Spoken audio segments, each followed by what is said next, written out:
ഇന്ന് സന്ധ്യാസമയം അനുഗ്രഹീതമായ ഈ ആത്മീയ കൂട്ടായ്മയിൽ നമുക്ക് ഒരുമിച്ച് സംബന്ധിക്കാൻ കർത്താവ് ഇടയാക്കുന്നല്ലോ. Price the Lord. എല്ലാവർക്കും തലകളെ വണക്കി ദൈവസന്നിധിയിൽ ഇന്ന് സന്ധ്യാസമയം നമുക്ക് പ്രാർത്ഥിക്കാം. സ്നേഹിതൻ മാസികയുടെ ലോകത്തിൽ നമ്മുടെ വാത്സല്യ സഹോദരന്മാർ കഴിഞ്ഞ ദിവസങ്ങളിൽ വളരെയധികം ആഗ്രഹിക്കുകയും പ്രാർത്ഥിക്കുകയും ചെയ്തതിൻ്റെ പ്രകാരം ഇന്ന് നമുക്ക് ഈ ഹാളിൽ ഇങ്ങനെ കടന്നു വരുവാൻ സർവശക്തനായ ദൈവം അവസരം നൽകിയല്ലോ.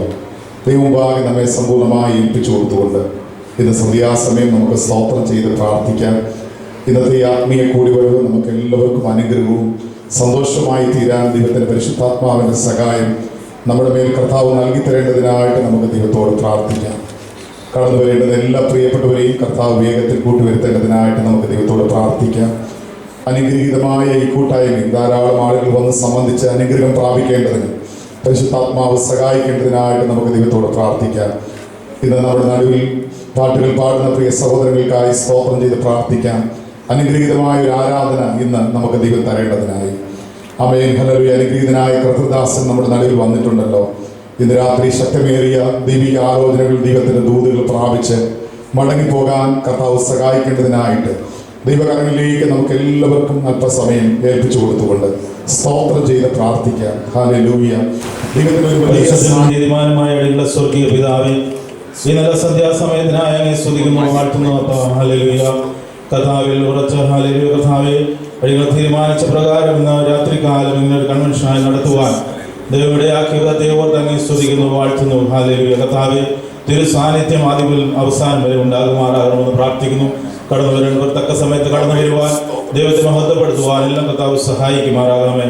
ഗായക സംഘത്തിനായി സ്തോത്രം ചെയ്യുന്ന കർത്താവെ, ഞങ്ങൾ ഒരുമിച്ച് കർത്താവിനെ സ്തുതിച്ച് ആരാധിച്ച് ബലം പ്രാപിക്കുവാൻ, ജയം പ്രാപിപ്പാൻ കർത്താവ് ഇന്ന് രാത്രികാലം സഹായിക്കണമേ. എല്ലാ ശിഷ്യത്തെയും കർത്താവിന്റെ കരങ്ങളിൽ ഏൽപ്പിക്കുന്നു. എല്ലാം ശുഭമായിരിക്കാൻ കർത്താവ് സഹായിക്കണമേ. ദാസനായ സ്തോത്രം നിന്റെ കൃപയിൽ മറച്ചാടുന്നു പ്രാർത്ഥിക്കുന്നു. കർത്താവെ, ഇന്ന് ഞങ്ങളുടെ മധ്യത്തിൽ വചനവുമായി കടന്നു വന്നിരിക്കുന്ന ദേവദാസനായ സ്തോത്രം ക്രൂസിന്റെ മറവിൽ നിന്നുകൊണ്ട് കർത്താവെ, ഞങ്ങൾക്ക് വേണ്ടുന്നത് നൽകി തരുവാൻ ദേവദാസനെ അവിടുന്ന് ബലപ്പെടുത്തുമാറാകണമേ. ഇന്ന് രാത്രിയിൽ കർത്താവെ ഏറ്റവും അനുഗ്രഹമായിരിക്കാൻ അവിടുന്ന് സഹായിക്കുമാറാകണമെന്ന് പ്രാർത്ഥിക്കുന്നു. പ്രാർത്ഥനയുടെ കൃപയ്ക്കായി സ്തോത്രം യേശുവിൻ നാമത്തിൽ പിതാവേ. കർത്താവ് നമ്മെ എല്ലാവരെയും അനുഗ്രഹിക്കട്ടെ. നമ്മൾ ആരാധനയിലേക്ക് പോവുകയാണ്. എന്നാൽ നിലത്തിരിക്കാൻ കഴിയുന്ന ആളുകൾ, കുഞ്ഞുങ്ങളൊക്കെ വരുന്ന എണ്ണമില്ല നന്മകളുള്ള ഒരു ഗാനം ഞങ്ങൾ പാടാൻ ആഗ്രഹിക്കുന്നു. നമുക്ക് ഒരുമിച്ച് പാടാം. ഇതൊരു സോളോ അല്ല, നമുക്ക് ഒരുമിച്ച് കർത്താവിനെ പാടി മഹത്വപ്പെടുത്തും.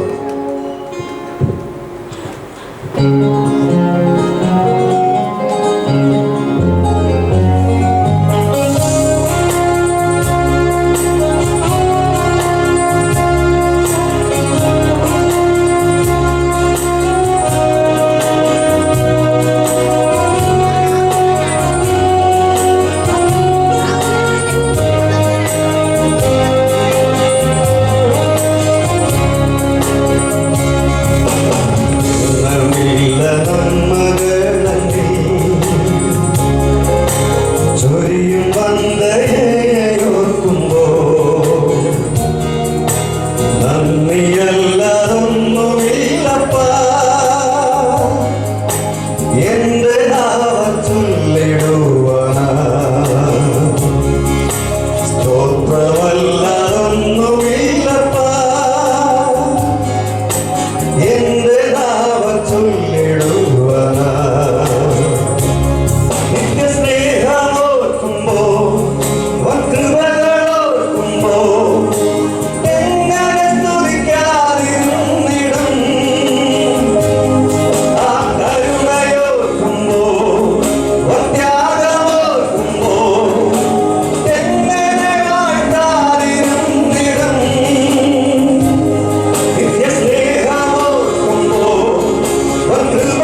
യേശു സ്വന്തം ജീവൻ തന്ന സ്നേഹമേ നന്ദിയല്ലാതൊന്നു വീരപ്പാ എന്റെ നാമച്ചൊല്ലിടുവാ സ്തോത്രമല്ലാതൊന്നു വീരപ്പാ എന്റെ നാമച്ചൊല്ലിടുവാ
ഒരുക്കുവാൻ തക്കവണ്ണം കർത്താവെ ഇങ്ങനെ അവസരം അങ്ങ് ഒരുക്കി തന്നതിനായി നന്ദിയോടെ സ്തുതിക്കുന്നു.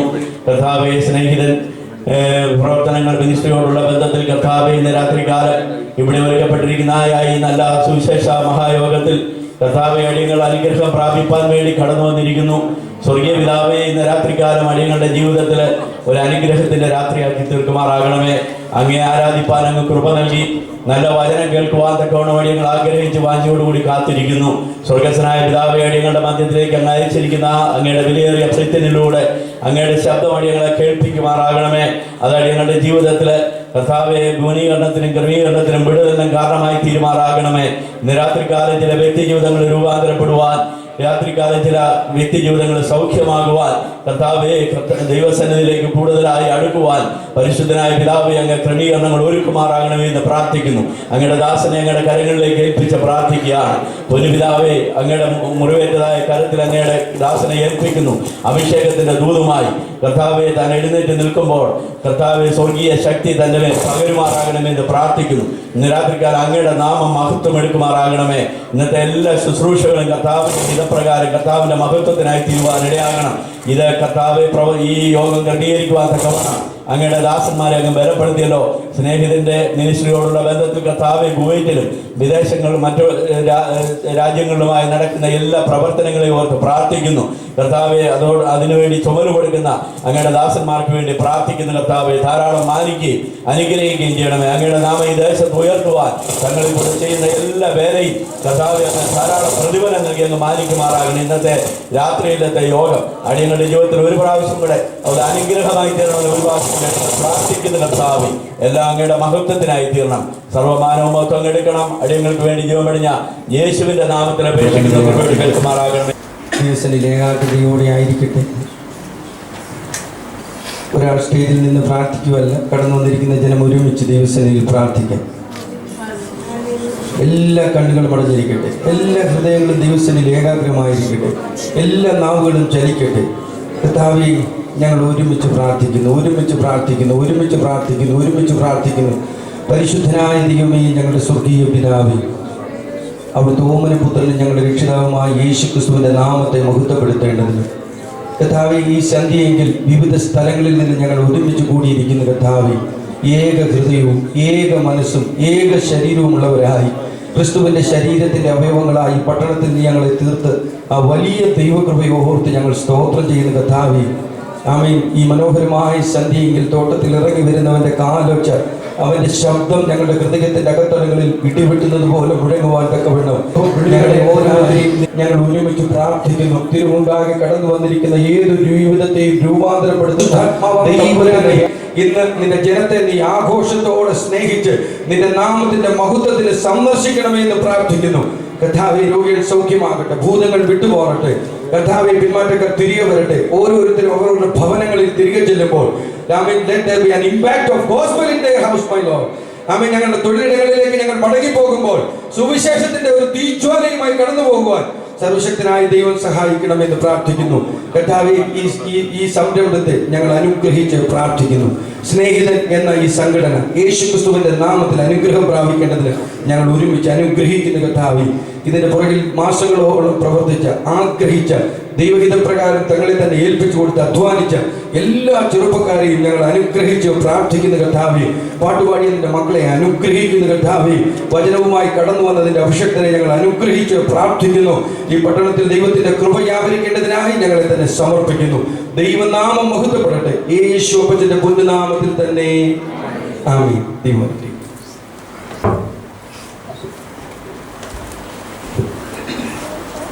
കർത്താവിനായി സ്തോത്രം. പ്രത്യേകിച്ച് ഇന്നത്തെ ഈ ആത്മീയ യോഗം ക്രമീകരിച്ചിരിക്കുന്നത് സ്നേഹിതൻ വാർത്താമാസികയാണല്ലോ. പ്രിയ സഹോദരങ്ങളെ ഓർത്ത് ദൈവത്തെ സ്തുതിക്കുന്നു. അവരുടെ ഹൃദയത്തിൽ ദൈവം നൽകിയ പ്രേരണയും താല്പര്യവും അനുസരിച്ച് ഇത് രാത്രി ഇങ്ങനെ ഒരു ആത്മീയ കൂട്ടായ്മ ക്രമീകരിക്കുവാനായിട്ട് കർത്താവ് ഇടയാക്കി തീർത്തു. അതിന് മുന്നിൽ നിന്ന് പ്രവർത്തിക്കുന്ന വാത്സല്യ സഹോദരന്മാർ അവരെല്ലാവരെയും ഓർത്ത് ഞാൻ ദൈവത്തെ സ്തുതിക്കുന്നു. പ്രിയ ബ്രദർ സജി കെ ജെ, പ്രിയ ബ്രദർ ജെയ്സൺ, അതുപോലെ തന്നെ പ്രിയ സാവ് ബ്രദർ, അദ്ദേഹം നാട്ടിൽ കടന്നുപോയി സ്നേഹിതൻ്റെ പ്രവർത്തനങ്ങളിൽ പങ്കാളിയായി തീർന്നിരിക്കുന്നു. ബ്രദർ ജോജി ബി ജോൺ, അതുപോലെ തന്നെ brother Robin Mathew, Roy John, Aby Joy, ഈ പറയുന്ന സഹോദരന്മാരാണ്. അവർ ദൈവം അവർക്ക് നൽകിയിരിക്കുന്ന താലന്തുകൾ ദൈവരാജ്യത്തിന് വേണ്ടി ഉപയോഗിക്കണമെന്ന അവരുടെ ഹൃദയത്തിൽ ദൈവത്തിൻ്റെ പരിശുദ്ധാത്മാവ് നൽകിയ പ്രേരണ പ്രകാരം ഇങ്ങനെയുള്ള ക്രമീകരണങ്ങൾ ചെയ്യുവാൻ അനുഗ്രഹീതമായ ഒരു മാസിക അവർ പുറപ്പെടുവിക്കുന്നു. മറ്റ് പല സാമൂഹികമായ ചാരിറ്റബിൾ പ്രവർത്തനങ്ങളിലും പ്രവർത്തിക്കുവാൻ ദൈവം അവർ ഉപയോഗിച്ചുകൊണ്ടിരിക്കുന്ന കർത്താവിൻ്റെ കൃപയ്ക്കായിട്ട് നന്ദിയോടെ സ്തോത്രം ചെയ്യുന്നു. പ്രാർത്ഥനയോടെ തുടർന്നും നമുക്ക് ദൈവസന്നിധിയിലായിരിക്കാം. കടന്നു വന്ന എല്ലാവരെയും വെൽക്കം ചെയ്യുന്നതിനും സ്നേഹിതൻ മാസിയുടെ അല്പകാര്യങ്ങൾ പറയുന്നതിനായിട്ട് പ്രിയ ബ്രദർ ജെയ്സനെ ഞാൻ ക്ഷണിക്കുന്നു. വളരെ അനുഗ്രഹീതമായി നല്ല രാത്രിക്കായി ദൈവത്തെ സ്തുതിക്കുന്നു, സ്തോത്രം ചെയ്യുന്നു. ഈ ആത്മീക കൂട്ടായ്മയിലേക്ക് കടന്നു വന്നിരിക്കുന്ന ഏവരെയും ദൈവനാമത്തിൽ സ്വാഗതം ചെയ്യുന്നു. സ്നേഹിതനെ കുറിച്ച് ഒന്നിനുള്ള വാക്കുകൾ പറഞ്ഞിട്ട് എൻ്റെ കർത്തവ്യത്തിലേക്ക് കടക്കുവാൻ ഞാൻ ആഗ്രഹിക്കുന്നു. ഇന്നേക്ക് 6 വർഷങ്ങൾക്ക് മുൻപ് 7 സഹോദരന്മാരുടെ ഹൃദയത്തിൽ ദൈവം നൽകിയ ഒരു ദർശനമായിരുന്നു സ്നേഹിതൻ വാർത്താപത്രിക എന്നുള്ളത്. പത്രപ്രവർത്തനത്തിലൂടെ സുവിശേഷീകരണമെന്ന ലക്ഷ്യമാണ് ഞങ്ങൾ ഇതിന് മുൻപിൽ ഇട്ടുകൊണ്ടാണ് ഇതിൻ്റെ പ്രവർത്തനം ആരംഭിക്കുന്നത്. ഏകദേശം 3000 കോപ്പികൾ കുവൈറ്റിൽ ഞങ്ങൾ പ്രിന്റ് ചെയ്ത് ഏകദേശം മുഖ്യധാര സഭകൾ കൂടാതെ വിവിധ കൂട്ടായ്മകൾ, ഏകദേശം 40-ൽ അധികം കൂട്ടായ്മകൾ കുവൈറ്റിലുണ്ട്. ഈ കൂട്ടായ്മകളിലെല്ലാം ഞങ്ങൾ ഈ പ്രതി എത്തിക്കുകയും അതിലൂടെ സുവിശേഷീകരണം അല്ലെങ്കിൽ സുവിശേഷം പങ്കുവയ്ക്കുക എന്ന ദൗത്യത്തിൽ ഞങ്ങൾ നാളിതുവരെ ആയിരിക്കുവാൻ കർത്താവ് ഞങ്ങൾക്ക് കൃപ നൽകി. അനേക ദൈവമക്കളുടെ പ്രാർത്ഥനയും സഹകരണവും ഒക്കെ ഈ കഴിഞ്ഞ നാളുകളിൽ ഞങ്ങൾക്ക് നേരിട്ട് അനുഭവിച്ചറിയുവാൻ, ഈ പത്രപ്രവർത്തനത്തിലൂടെ അനേകർക്ക് വിടുതലായിരിക്കുന്നുവെന്ന് അറിയുവാൻ കഴിഞ്ഞ നാളുകളിൽ ഞങ്ങൾക്ക് ഇടയായിട്ടുണ്ട്. വളരെ സന്തോഷത്തോടുകൂടെ ഇങ്ങനെ ഒരു കൺവെൻഷനും ഇങ്ങനെ നടത്തുവാൻ കർത്താവ് ഞങ്ങൾക്ക് കൃപ നൽകിയതിനെ ഓർത്തും ഞാൻ ദൈവത്തെ സ്തുതിക്കുന്നു. 3000 കോപ്പികൾ കൂടാതെ ഇമെയിൽ വഴി ഈ സന്ദേശം അനേകരിലേക്ക് എത്തിക്കുവാനും കഴിഞ്ഞ നാളുകളിൽ ഞങ്ങൾക്ക് കഴിഞ്ഞു. അതിനുശേഷം കുറച്ചും കൂടെ ഈ ദൗത്യം ഞങ്ങൾ കുറച്ചുകൂടെ ഞങ്ങളുടെ ഹൃദയത്തിനകത്ത് കഴിയും. സുവിശേഷീകരണം ഞങ്ങൾ ചിന്തിച്ചപ്പോൾ മുഖ്യധാര സഭകളുടെ ശുശ്രൂഷകന്മാരെ നമ്മൾ സഹായിച്ച് അവരെ കൂടുതൽ കർമ്മയോഗ്യയാക്കി വിവിധ മേഖലകളിൽ നിർത്തുക എന്ന ഉദ്ദേശത്തോടുകൂടെ വയനാട്ടിൽ 2 പ്രവർത്തനങ്ങൾ, ബൈരക്കുപ്പയിലും സേവ്യൻ കൊല്ലി എന്ന് പറയുന്ന സ്ഥലത്തും, അത് രണ്ടും AG സഭയുടെ കീഴിലുള്ള 2 പ്രവർത്തനങ്ങളാണ്. ഗ്രൗണ്ട് വർക്കാണ് അവിടെ തുടങ്ങിയത്. സ്നേഹിതൻ ഒരു ആവശ്യപ്പെട്ടതനുസരിച്ച് 2 ദൈവദാസന്മാരെ ആ മേഖലകളിലാക്കി അവർ പ്രവർത്തിച്ച് അനുഗ്രഹിക്കപ്പെട്ട നിലയിൽ അവിടെ ഒരു സഭ 2 സ്ഥലങ്ങളിൽ നടക്കുവാൻ കർത്താവ് കൃപ നൽകി. അനേകം ആളുകൾ ആദിവാസി മേഖലകളിൽപ്പെട്ട സ്ഥലങ്ങളാണ്. അവിടെ അനേകം ആളുകൾ ആ സഭയിൽ ഇന്ന് ആരാധനയ്ക്ക് കടന്നു വരുന്നു. എല്ലാ മാസവും ഞങ്ങൾക്ക് അവിടെ നിന്നുള്ള റിപ്പോർട്ടുകൾ ലഭിക്കാറുണ്ട്. വളരെ സന്തോഷമാണ് അത് കാണുമ്പോൾ. അനേക പ്രതികൾ, വചന പ്രതികൾ അവർ നമുക്ക് എല്ലാ മാസവും അവർ ലിസ്റ്റുകൾ ഞങ്ങൾക്ക് അയക്കും. എത്ര ബൈബിളുകൾ വിതരണം ചെയ്തു, എത്ര പേർ രക്ഷിക്കപ്പെട്ടു എന്നൊക്കെയുള്ള വിവരങ്ങൾ കേൾക്കുമ്പോൾ ഞങ്ങളുടെ ഹൃദയത്തിൽ വളരെ സന്തോഷമുണ്ട്. അങ്ങനെ ബൈരക്കുപ്പ, സേവ്യൻ കൊല്ലി, വയനാട് മേഖലകളിൽ 2 പ്രവർത്തനവും, കുട്ടനാട്ടിൽ കഴിഞ്ഞ 2 മാസമായി ഒരു ദൈവദാസനെ ഞങ്ങൾ സപ്പോർട്ട് ചെയ്തു വരുന്നു. പ്രത്യേകം ഓർക്കുക, സ്നേഹിതൻ ഒരു സഭ സ്ഥാപിക്കുകയല്ല. സ്നേഹിതൻ്റെ പേരിൽ ഒരു സഭയില്ല. എവിടെയെങ്കിലും പ്രവർത്തനങ്ങളുണ്ടെങ്കിൽ, അവിടെ സുവിശേഷകന്മാർ കഷ്ടപ്പെടുന്നുണ്ടെങ്കിൽ അവരെ നമ്മൾ ചെറിയ സഹായം കൊടുത്ത് അവരെ കൂടുതൽ അവിടെ പ്രവർത്തിപ്പിക്കുക എന്നുള്ളതാണ് ഞങ്ങളുടെ ലക്ഷ്യം. അങ്ങനെ കുട്ടനാട് ഒരു പ്രവർത്തനവും ഈ കഴിഞ്ഞ 2 മാസങ്ങൾക്ക് മുൻപ് തൊട്ട് ഞങ്ങൾ സഹായിക്കുവാൻ തുടങ്ങി. അവിടെയും അനുഗ്രഹിക്കപ്പെട്ട നിലയിൽ ആ പ്രവർത്തനം നടക്കുന്നു. UP-യിലും പൂനെയിലുമായി, റായ്ബറേലിയും പൂനെയിലുമായി 2 പ്രവർത്തനങ്ങൾ ഇവിടെയുണ്ട്. അങ്ങനെ സ്നേഹിതൻ 5 പ്രവർത്തനങ്ങൾ പ്രതിമാസം 3500 രൂപ ആ ദേവദാസന്മാർക്ക് അയച്ചു കൊടുത്ത് ആ പ്രവർത്തനം വളരെ അനുഗ്രഹിക്കപ്പെട്ട നിലയിൽ പോകുന്നു. ഈ നോർത്ത് ഇന്ത്യയിലെ പ്രവർത്തനം ഹിന്ദിക്കാർ മാത്രമുള്ളതാണ്. അവിടെ നിന്നുള്ള റിപ്പോർട്ടുകൾ നിങ്ങൾക്ക് കാണുമ്പോൾ വളരെ സന്തോഷമുണ്ട്. നിങ്ങൾ ഈ പ്രവർത്തനങ്ങളെ ഓർത്ത് പ്രാർത്ഥിക്കുവാനാണ് ഞാൻ ആവശ്യപ്പെട്ടത്. ഇതിന് പിന്നിൽ ഞങ്ങൾക്കൊരു സാമ്പത്തിക ലാഭമോ ഒന്നുമില്ല. ഞങ്ങൾ 7 സഹോദരന്മാർക്ക് ലഭിക്കുന്ന തുച്ഛമായ ശമ്പളത്തിൽ നിന്ന് ഒരു വിഹിതം ഞങ്ങൾ എല്ലാ മാസവും ഇതിനു വേണ്ടിയിട്ട് മാറ്റി വെച്ചിട്ടാണ് മിക്കപ്പോഴും ഈ കാര്യങ്ങൾ ഞങ്ങൾ ചെയ്തു വരുന്നത്. തികച്ചും ദൈവത്തിൻ്റെ നാമം ഈ മേഖലകളിൽ മഹത്വമെടുക്കട്ടെ. അനേക ആളുകൾ ക്രിസ്തുവിനെ അറിയുവാൻ, ദൈവസ്നേഹം അറിയുവാൻ, ദൈവരാജ്യത്തിന് വേണ്ടി അനേകരെ മുതൽക്കൂട്ടാക്കുവാൻ വരും ദിവസങ്ങളിലും ഇടയാകേണ്ടതിന് ദൈവത്തിലെ വിലയേറിയ പ്രാർത്ഥന ചോദിക്കുന്നു. നിങ്ങൾക്ക് ആരുടെയെങ്കിലും ഹൃദയത്തിൽ ഈ പ്രവർത്തനത്തിൽ സഹകരിക്കുവാൻ താല്പര്യമുണ്ടെങ്കിൽ നിങ്ങൾക്ക് അതിനുള്ള അവസരമുണ്ട്. പുതിയ മേഖലകൾ കണ്ടെത്തി ഗ്രൗണ്ട് വർക്കും തുടങ്ങി, അതായത് യാതൊരു പ്രവർത്തന മേഖലകളും ആരും ചെല്ലാത്ത സ്ഥലത്ത് നമുക്ക് ആളുകളെ ആക്കി നമുക്ക് ഈ പ്രവർത്തനങ്ങൾ കൂടുതൽ മുൻപോട്ട് കൊണ്ടുപോകുവാൻ കഴിയും. മാത്രമല്ല, സ്നേഹിതൻ സുവിശേഷീകരണ ദൗത്യത്തോടൊപ്പം തന്നെ കഴിഞ്ഞ നാളിൽ മിനി കൺവെൻഷൻ നടത്തുവാൻ കർത്താവ് കൃപ നൽകി. കഴിഞ്ഞ വർഷവും സ്നേഹിതൻ കൺവെൻഷൻ സംഘടിപ്പിക്കുകയുണ്ടായി. അതുപോലെ തന്നെ കുവൈറ്റിലെ ദൈവമക്കൾ വചനം പഠിക്കുവാനുള്ള ഉദ്ദേശത്തോടുകൂടെ ബൈബിൾ ക്വിസ് എല്ലാ വർഷവും ഞങ്ങൾ നടത്തി വരുന്നു. വളരെ അനുഗ്രഹിക്കപ്പെട്ട നിലയിൽ ഏകദേശം എനിക്ക് തോന്നുന്നു 46-ൽ പരം ടീമുകൾ പങ്കെടുത്ത് വളരെ ആവേശമായി അനേക ആളുകൾ, കാരണം അത് 1 വർഷത്തിന് മുൻപ് തന്നെ പോർഷൻസ് കൊടുത്ത് ആളുകൾ അത് പഠിച്ച് അങ്ങനെയാണ് ആ ബൈബിൾ ക്വിസ് ഞങ്ങൾ നടത്തി വരുന്നത്. അത് അനേകർക്ക് ആശ്വാസമായി, ബൈബിൾ വചനം പഠിക്കുവാനുള്ള അവസരമായി അത് ഞങ്ങൾ കണ്ടുകൊണ്ടാണ് അതെല്ലാ വർഷവും ഞങ്ങൾ നടത്തി വരുന്നു. അതോടൊപ്പം തന്നെ കുട്ടികളുടെ സർഗ്ഗവാസനകൾ ഉയർത്തുവാൻ ബൈബിൾ ചിത്രരചന മത്സരങ്ങൾ ഞങ്ങൾ സംഘടിപ്പിക്കുന്നുണ്ട്. അതിനെല്ലാം ഉപരിയായി കഴിഞ്ഞ നാളുകളിൽ അനേക ചാരിറ്റി പ്രവർത്തനങ്ങൾക്ക് ചുമതലകൾ ഞങ്ങൾക്ക് സഹായിക്കുവാൻ കർത്താവ് ഞങ്ങളെ ബലപ്പെടുത്തി. എഡ്യൂക്കേഷണൽ സപ്പോർട്ട്, വിദ്യാഭ്യാസ സഹായത്തിന് ബുദ്ധിമുട്ടുന്നവർക്ക് സഹായം എത്തിക്കും, ചെറിയ തോതിലൊക്കെ സഹായിക്കുവാൻ ഞങ്ങൾ കഴിഞ്ഞിട്ടുണ്ട്. ഈ പ്രവർത്തന വർഷത്തിലും സ്കൂൾ കിറ്റ് വയനാട് മേഖലയിൽ, ആദിവാസി മേഖലകളിൽ കടന്നവർക്ക് സ്കൂൾ കിറ്റുകൾ ഏകദേശം സെലക്ട് ചെയ്ത് 35 പരം കുഞ്ഞുങ്ങൾക്ക് 1000 രൂപയിൽ പുറത്തടങ്ങുന്ന സ്കൂൾ കിറ്റുകൾ വിതരണം ചെയ്യുവാൻ ഈ വർഷവും കർത്താവ് ബലം നൽകി. ട്രീറ്റ്മെൻറ്റ് സപ്പോർട്ട് അനേകർക്ക് നമ്മൾ ജനുവിനെന്ന് തോന്നുന്ന കേസിൽ ഞങ്ങൾ ഏറ്റെടുത്ത അനേക ട്രീറ്റ്മെൻറ്റ് സപ്പോർട്ടുകൾ പോയിട്ടുള്ള ദൈവമക്കൾ ആ കാര്യങ്ങളിൽ ഞങ്ങളോട് സഹകരിക്കുന്നുണ്ട്. ഞങ്ങൾ അതിനകത്തൊരു എമൗണ്ട് നിക്ഷേപിക്കുന്നതോടൊപ്പം പോയിട്ടുള്ള ദൈവമക്കളുടെ സഹകരണം കൂടെ ആകുമ്പോൾ അത് നല്ല രീതിയിൽ കാര്യങ്ങൾ ചെയ്യുവാൻ ഈ കഴിഞ്ഞ നാളുകളിൽ ഞങ്ങൾക്കിടയായി. വിവാഹ സഹായം ചെയ്യുവാൻ കർത്താവിനെ ബലപ്പെടുത്തിയിട്ടുണ്ട്. അതുപോലെ ഭവനം പൂർണ്ണമായി ഭവനം പൊളിഞ്ഞു പോയ 12 പേരുടെ ഭവനം കാറ്റിലും മഴയിലും നശിച്ചു പോയ ഭവനങ്ങൾ തിരുവനന്തപുരത്തും ഒക്കെ പണിതു കൊടുക്കുവാൻ കർത്താവ് കൃപ നൽകി. അതുപോലെ പഴയ വസ്ത്രങ്ങൾ ശേഖരിച്ച് നാട്ടിലേക്ക് അയക്കുവാൻ കഴിഞ്ഞ നാളുകളിൽ ദൈവം ഞങ്ങൾക്ക് കൃപ നൽകി. അങ്ങനെ വിവിധ മേഖലയിൽ ഞങ്ങളെക്കൊണ്ട് എന്ത് ചെയ്യുവാൻ കഴിയുമോ ആ തരത്തിലൊക്കെ ഈ കഴിഞ്ഞ നാളുകളിൽ സ്നേഹിതൻ്റെ പ്രവർത്തനങ്ങൾ നിന്നുകൊണ്ട് ചെയ്യുവാൻ കർത്താവ് ഞങ്ങളെ ബലപ്പെടുത്തി. ദൈവത്തിലുള്ള പ്രാർത്ഥനയും സഹകരണവും ഒക്കെ അതിനകത്തുണ്ടായിരുന്നു. എല്ലാവരോടുമുള്ള നന്ദി ഈ തരണത്തിൽ ഞാൻ അറിയിക്കുന്നു. ഇങ്ങനെയൊരു സമ്മേളനം പ്രിയ എബി പാസ്റ്റർ ഇവിടെ കുവൈറ്റിലെത്തിയെന്ന് അറിഞ്ഞപ്പോൾ ഞങ്ങൾക്ക് ഇങ്ങനെ ഒരു കൺവെൻഷൻ നടത്തണമെന്നൊരു ആഗ്രഹം ഞങ്ങളുടെ ഹൃദയത്തിൽ വരികയും ദിവസങ്ങളായി ഞങ്ങൾ പ്രാർത്ഥിക്കുകയും ചെയ്തു. അത്തരത്തിൽ നിന്ന് ഇങ്ങനെ ഒരു കൺവെൻഷൻ നടത്തുവാൻ കർത്താവ് കൃപ നൽകി. സർവ്വമഹത്വവും മാനവും പുകഴ്ചയും എല്ലാം കർത്താവിന് നടത്തുന്നു. കർത്താവ് ചെയ്യാതെ യഹോവ ഭവനം പണിയുന്നില്ലെങ്കിൽ പണിയുന്നവർ വൃഥ അധ്വാനിക്കുന്നു. ദൈവത്തിൻ്റെ വചനത്തിൽ നാം വായിക്കുന്നത് പോലെ ഞങ്ങൾ എന്ത് ചെയ്താലും ദൈവം അതിനകത്ത് പ്രസാദിക്കുന്നില്ലെങ്കിൽ നമ്മുടെ പ്രവർത്തനം വളരെ ശൂന്യമാണ് എന്നുള്ളതാണ്. തീർച്ചയായും ദൈവരാജ്യത്തിന് വേണ്ടി അനേകരെ ഒരുക്കുവാനും ആത്മീയമായി ബലപ്പെടുത്തുവാനും ഒക്കെയുള്ള ശ്രമകരമായ ശ്രമത്തിൻ്റെ ഫലമായിട്ടാണ് ഇങ്ങനെയുള്ള കൺവെൻഷനുകൾ ഞങ്ങളുടെ ഹൃദയത്തിൽ തോന്നി നടത്തുന്നത്. ഇന്ന് ഈ രാത്രിയിൽ ഈ കൺവെൻഷനിൽ കടന്നു വന്ന എല്ലാവർക്കും ഒരിക്കൽ കൂടെ ദൈവനാമത്തിൽ ഞാൻ നന്ദി അറിയിക്കുന്നു. ഈ യോഗത്തിൻ്റെ അധ്യക്ഷ പദവിയിൽ അലങ്കരിക്കുന്ന പാസ്റ്റർ ജോസ് തോമസ് അവറുകളാണ്. ബദരേജി സഭയുടെ ശുശ്രൂഷകനാണ്. ആദരപൂർവ്വം ഈ യോഗത്തിലേക്ക് സ്വാഗതം ചെയ്യുന്നു. ഇന്നത്തെ മുഖ്യ അതിഥിയായി കടന്നു വന്നിരിക്കുന്ന പാസ്റ്റർ ഇ ഡി എബ്രഹാമാണ്. അദ്ദേഹത്തെ നിങ്ങൾക്കെല്ലാവർക്കും പരിചിതമുള്ള ആളാണ്. ഈ കാലഘട്ടത്തിൽ ദൈവം അതിശക്തമായി ദൈവത്തിന് വേണ്ടി ഉപയോഗിക്കുന്ന ഒരു അനുഗ്രഹീത ദൈവദാസനാണ്. അദ്ദേഹം ബൈബിൾ ടീച്ചർ, കൺവെൻഷൻ ടീച്ചർ, അങ്ങനെ വിവിധ നിലകളിലൂടെ ദൈവം അദ്ദേഹത്തെ ഉപയോഗിച്ചുകൊണ്ടിരിക്കുന്നു. PCK സഭയുടെ ഒരു പ്രത്യേക ബൈബിൾ ക്ലാസ്സിന് വേണ്ടിയിട്ടാണ് അദ്ദേഹം വന്നത്. ഞങ്ങൾ ആവശ്യപ്പെട്ടപ്പോൾ തന്നെ ഇങ്ങനെ ഒരു ദിനം ഞങ്ങൾക്ക് വേണ്ടി മാറ്റിവെച്ച് കടന്നു വന്ന പ്രിയ ദേവദാസനുള്ള നന്ദി സ്നേഹവും ഞാൻ അറിയിക്കുന്നതോടൊപ്പം ഈ മീറ്റിങ്ങിലേക്ക് ഹാർദവമായി സ്വാഗതം ചെയ്യുന്നു. വിവിധ സഭകളിൽ നിന്ന് pastor Binu P George, pastor Titus, pastor Sam Thomas, brother Roy Yohannan, KTCC secretary, KTMCC, അങ്ങനെ വിവിധ ദേവദാസന്മാർ ഇന്ന് ഈ മീറ്റിങ്ങിൽ കടന്നു വന്നിട്ടുണ്ട്. എല്ലാ ദേവദാസന്മാരെയും ഓർത്ത് ദൈവത്തെ സ്തുതിക്കുകയും ഈ മീറ്റിങ്ങിലേക്ക് ഹാർദവമായി സ്വാഗതം ചെയ്യുകയും ചെയ്യുന്നു. ഈ മീറ്റിംഗ് ഞങ്ങൾ കോർഡിനേറ്റ് ചെയ്യുവാൻ പ്ലാൻ ചെയ്തപ്പോൾ ഈ ഗാന ശുശ്രൂഷ നിർവഹിക്കുവാൻ ഞങ്ങളുടെ മനസ്സിൽ ബ്രദർ ഗിഫ്റ്റൻ്റെ പേര് ഞങ്ങളുടെ മനസ്സിൽ തോന്നുകയും അങ്ങനെ അദ്ദേഹത്തോടെ കാര്യം പറഞ്ഞപ്പോൾ വളരെ സ്നേഹത്തോടുകൂടെ കാര്യങ്ങൾ ഏറ്റെടുത്ത് ചെയ്യാമെന്ന് അദ്ദേഹം വാക്ക് തന്നു. ഇന്നോടെ കടന്നു വന്നു. ഗാന ശുശ്രൂഷയ്ക്ക് നേതൃത്വം നൽകി ബ്രദർ ഗിഫ്റ്റൻ തോമസ്, അദ്ദേഹത്തോടൊപ്പം brother Binoy Yohannan, brother Biju Kuruvila, brother Charlie, brother Achi, മസ് ജോഷുവ ആൻഡ് ജോയൽ, അങ്ങനെ പ്രിയ സഹോദരന്മാർ സംഗീത ശുശ്രൂഷ നിർവഹിക്കുന്നു. ദൈവത്തെ ഓർത്ത് ദൈവത്തെ സ്തുതിക്കുന്നു. ഒപ്പം ഈ മീറ്റിംഗിലേക്ക് ഹാർദമായി അവരെ സ്വാഗതം ചെയ്യുന്നു.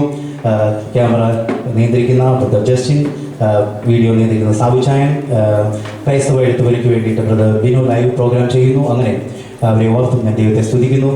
ഞാൻ നന്ദിയും എല്ലാം കൂടെ ഒന്നിച്ച് പറയുകയാണ്. അവസാനം ഇതിനു വേണ്ടിയിട്ട് ഇനി സമയം മാറ്റിവെക്കുന്നില്ല. ദൈവം എല്ലാവരെയും ധാരാളം അനുഗ്രഹിക്കട്ടെ. ഈ മീറ്റിങ്ങിൻ്റെ വിജയം കടന്നു വന്ന നിങ്ങൾ ഓരോരുത്തരുമാണ്.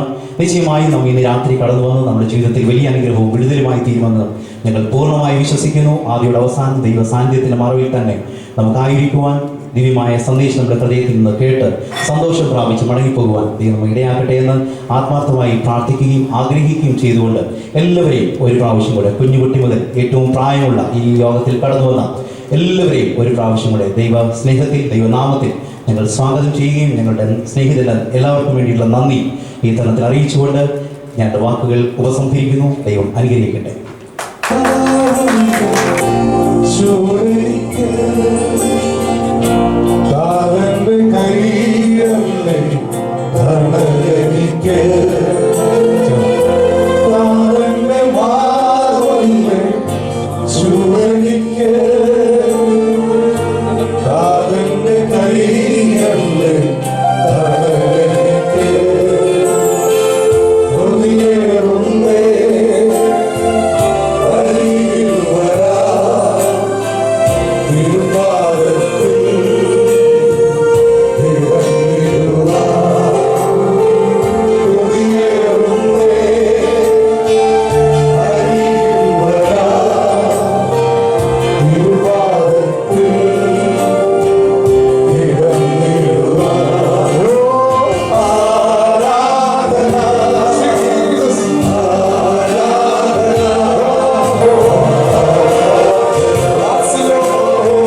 സന്നിധിയിൽ അങ്ങയുടെ മഹിമയെ തിരിച്ചറിഞ്ഞ് അങ്ങക്ക് മഹത്വം വർദ്ധിക്കുവാൻ നല്ല ആരാധന നിമിഷങ്ങൾ അങ്ങ് ഞങ്ങൾക്ക് നൽകി തന്നതിനായിട്ട് സ്തോത്രം. ഇന്ന് രാത്രി മഹാദൈവത്തിന്റെ സാന്നിധ്യം വാഗ്ദാന പ്രകാരം മറ്റുള്ളതുകൊണ്ട് ഞങ്ങൾ അങ്ങേക്ക് സ്തോത്രം ചെയ്യുന്ന കർത്താവ്, ഇന്ന് രാത്രി അവിടുത്തെ സാന്നിധ്യം ഞങ്ങൾ അനുഭവിക്കുന്നു. ഇന്ന് രാത്രി ഞങ്ങൾക്ക് ആവശ്യമായിട്ടുള്ള ദൈവിക സന്ദേശം ഞങ്ങൾക്ക് നൽകാൻ പോകുന്നതിനായി സ്തോത്രം.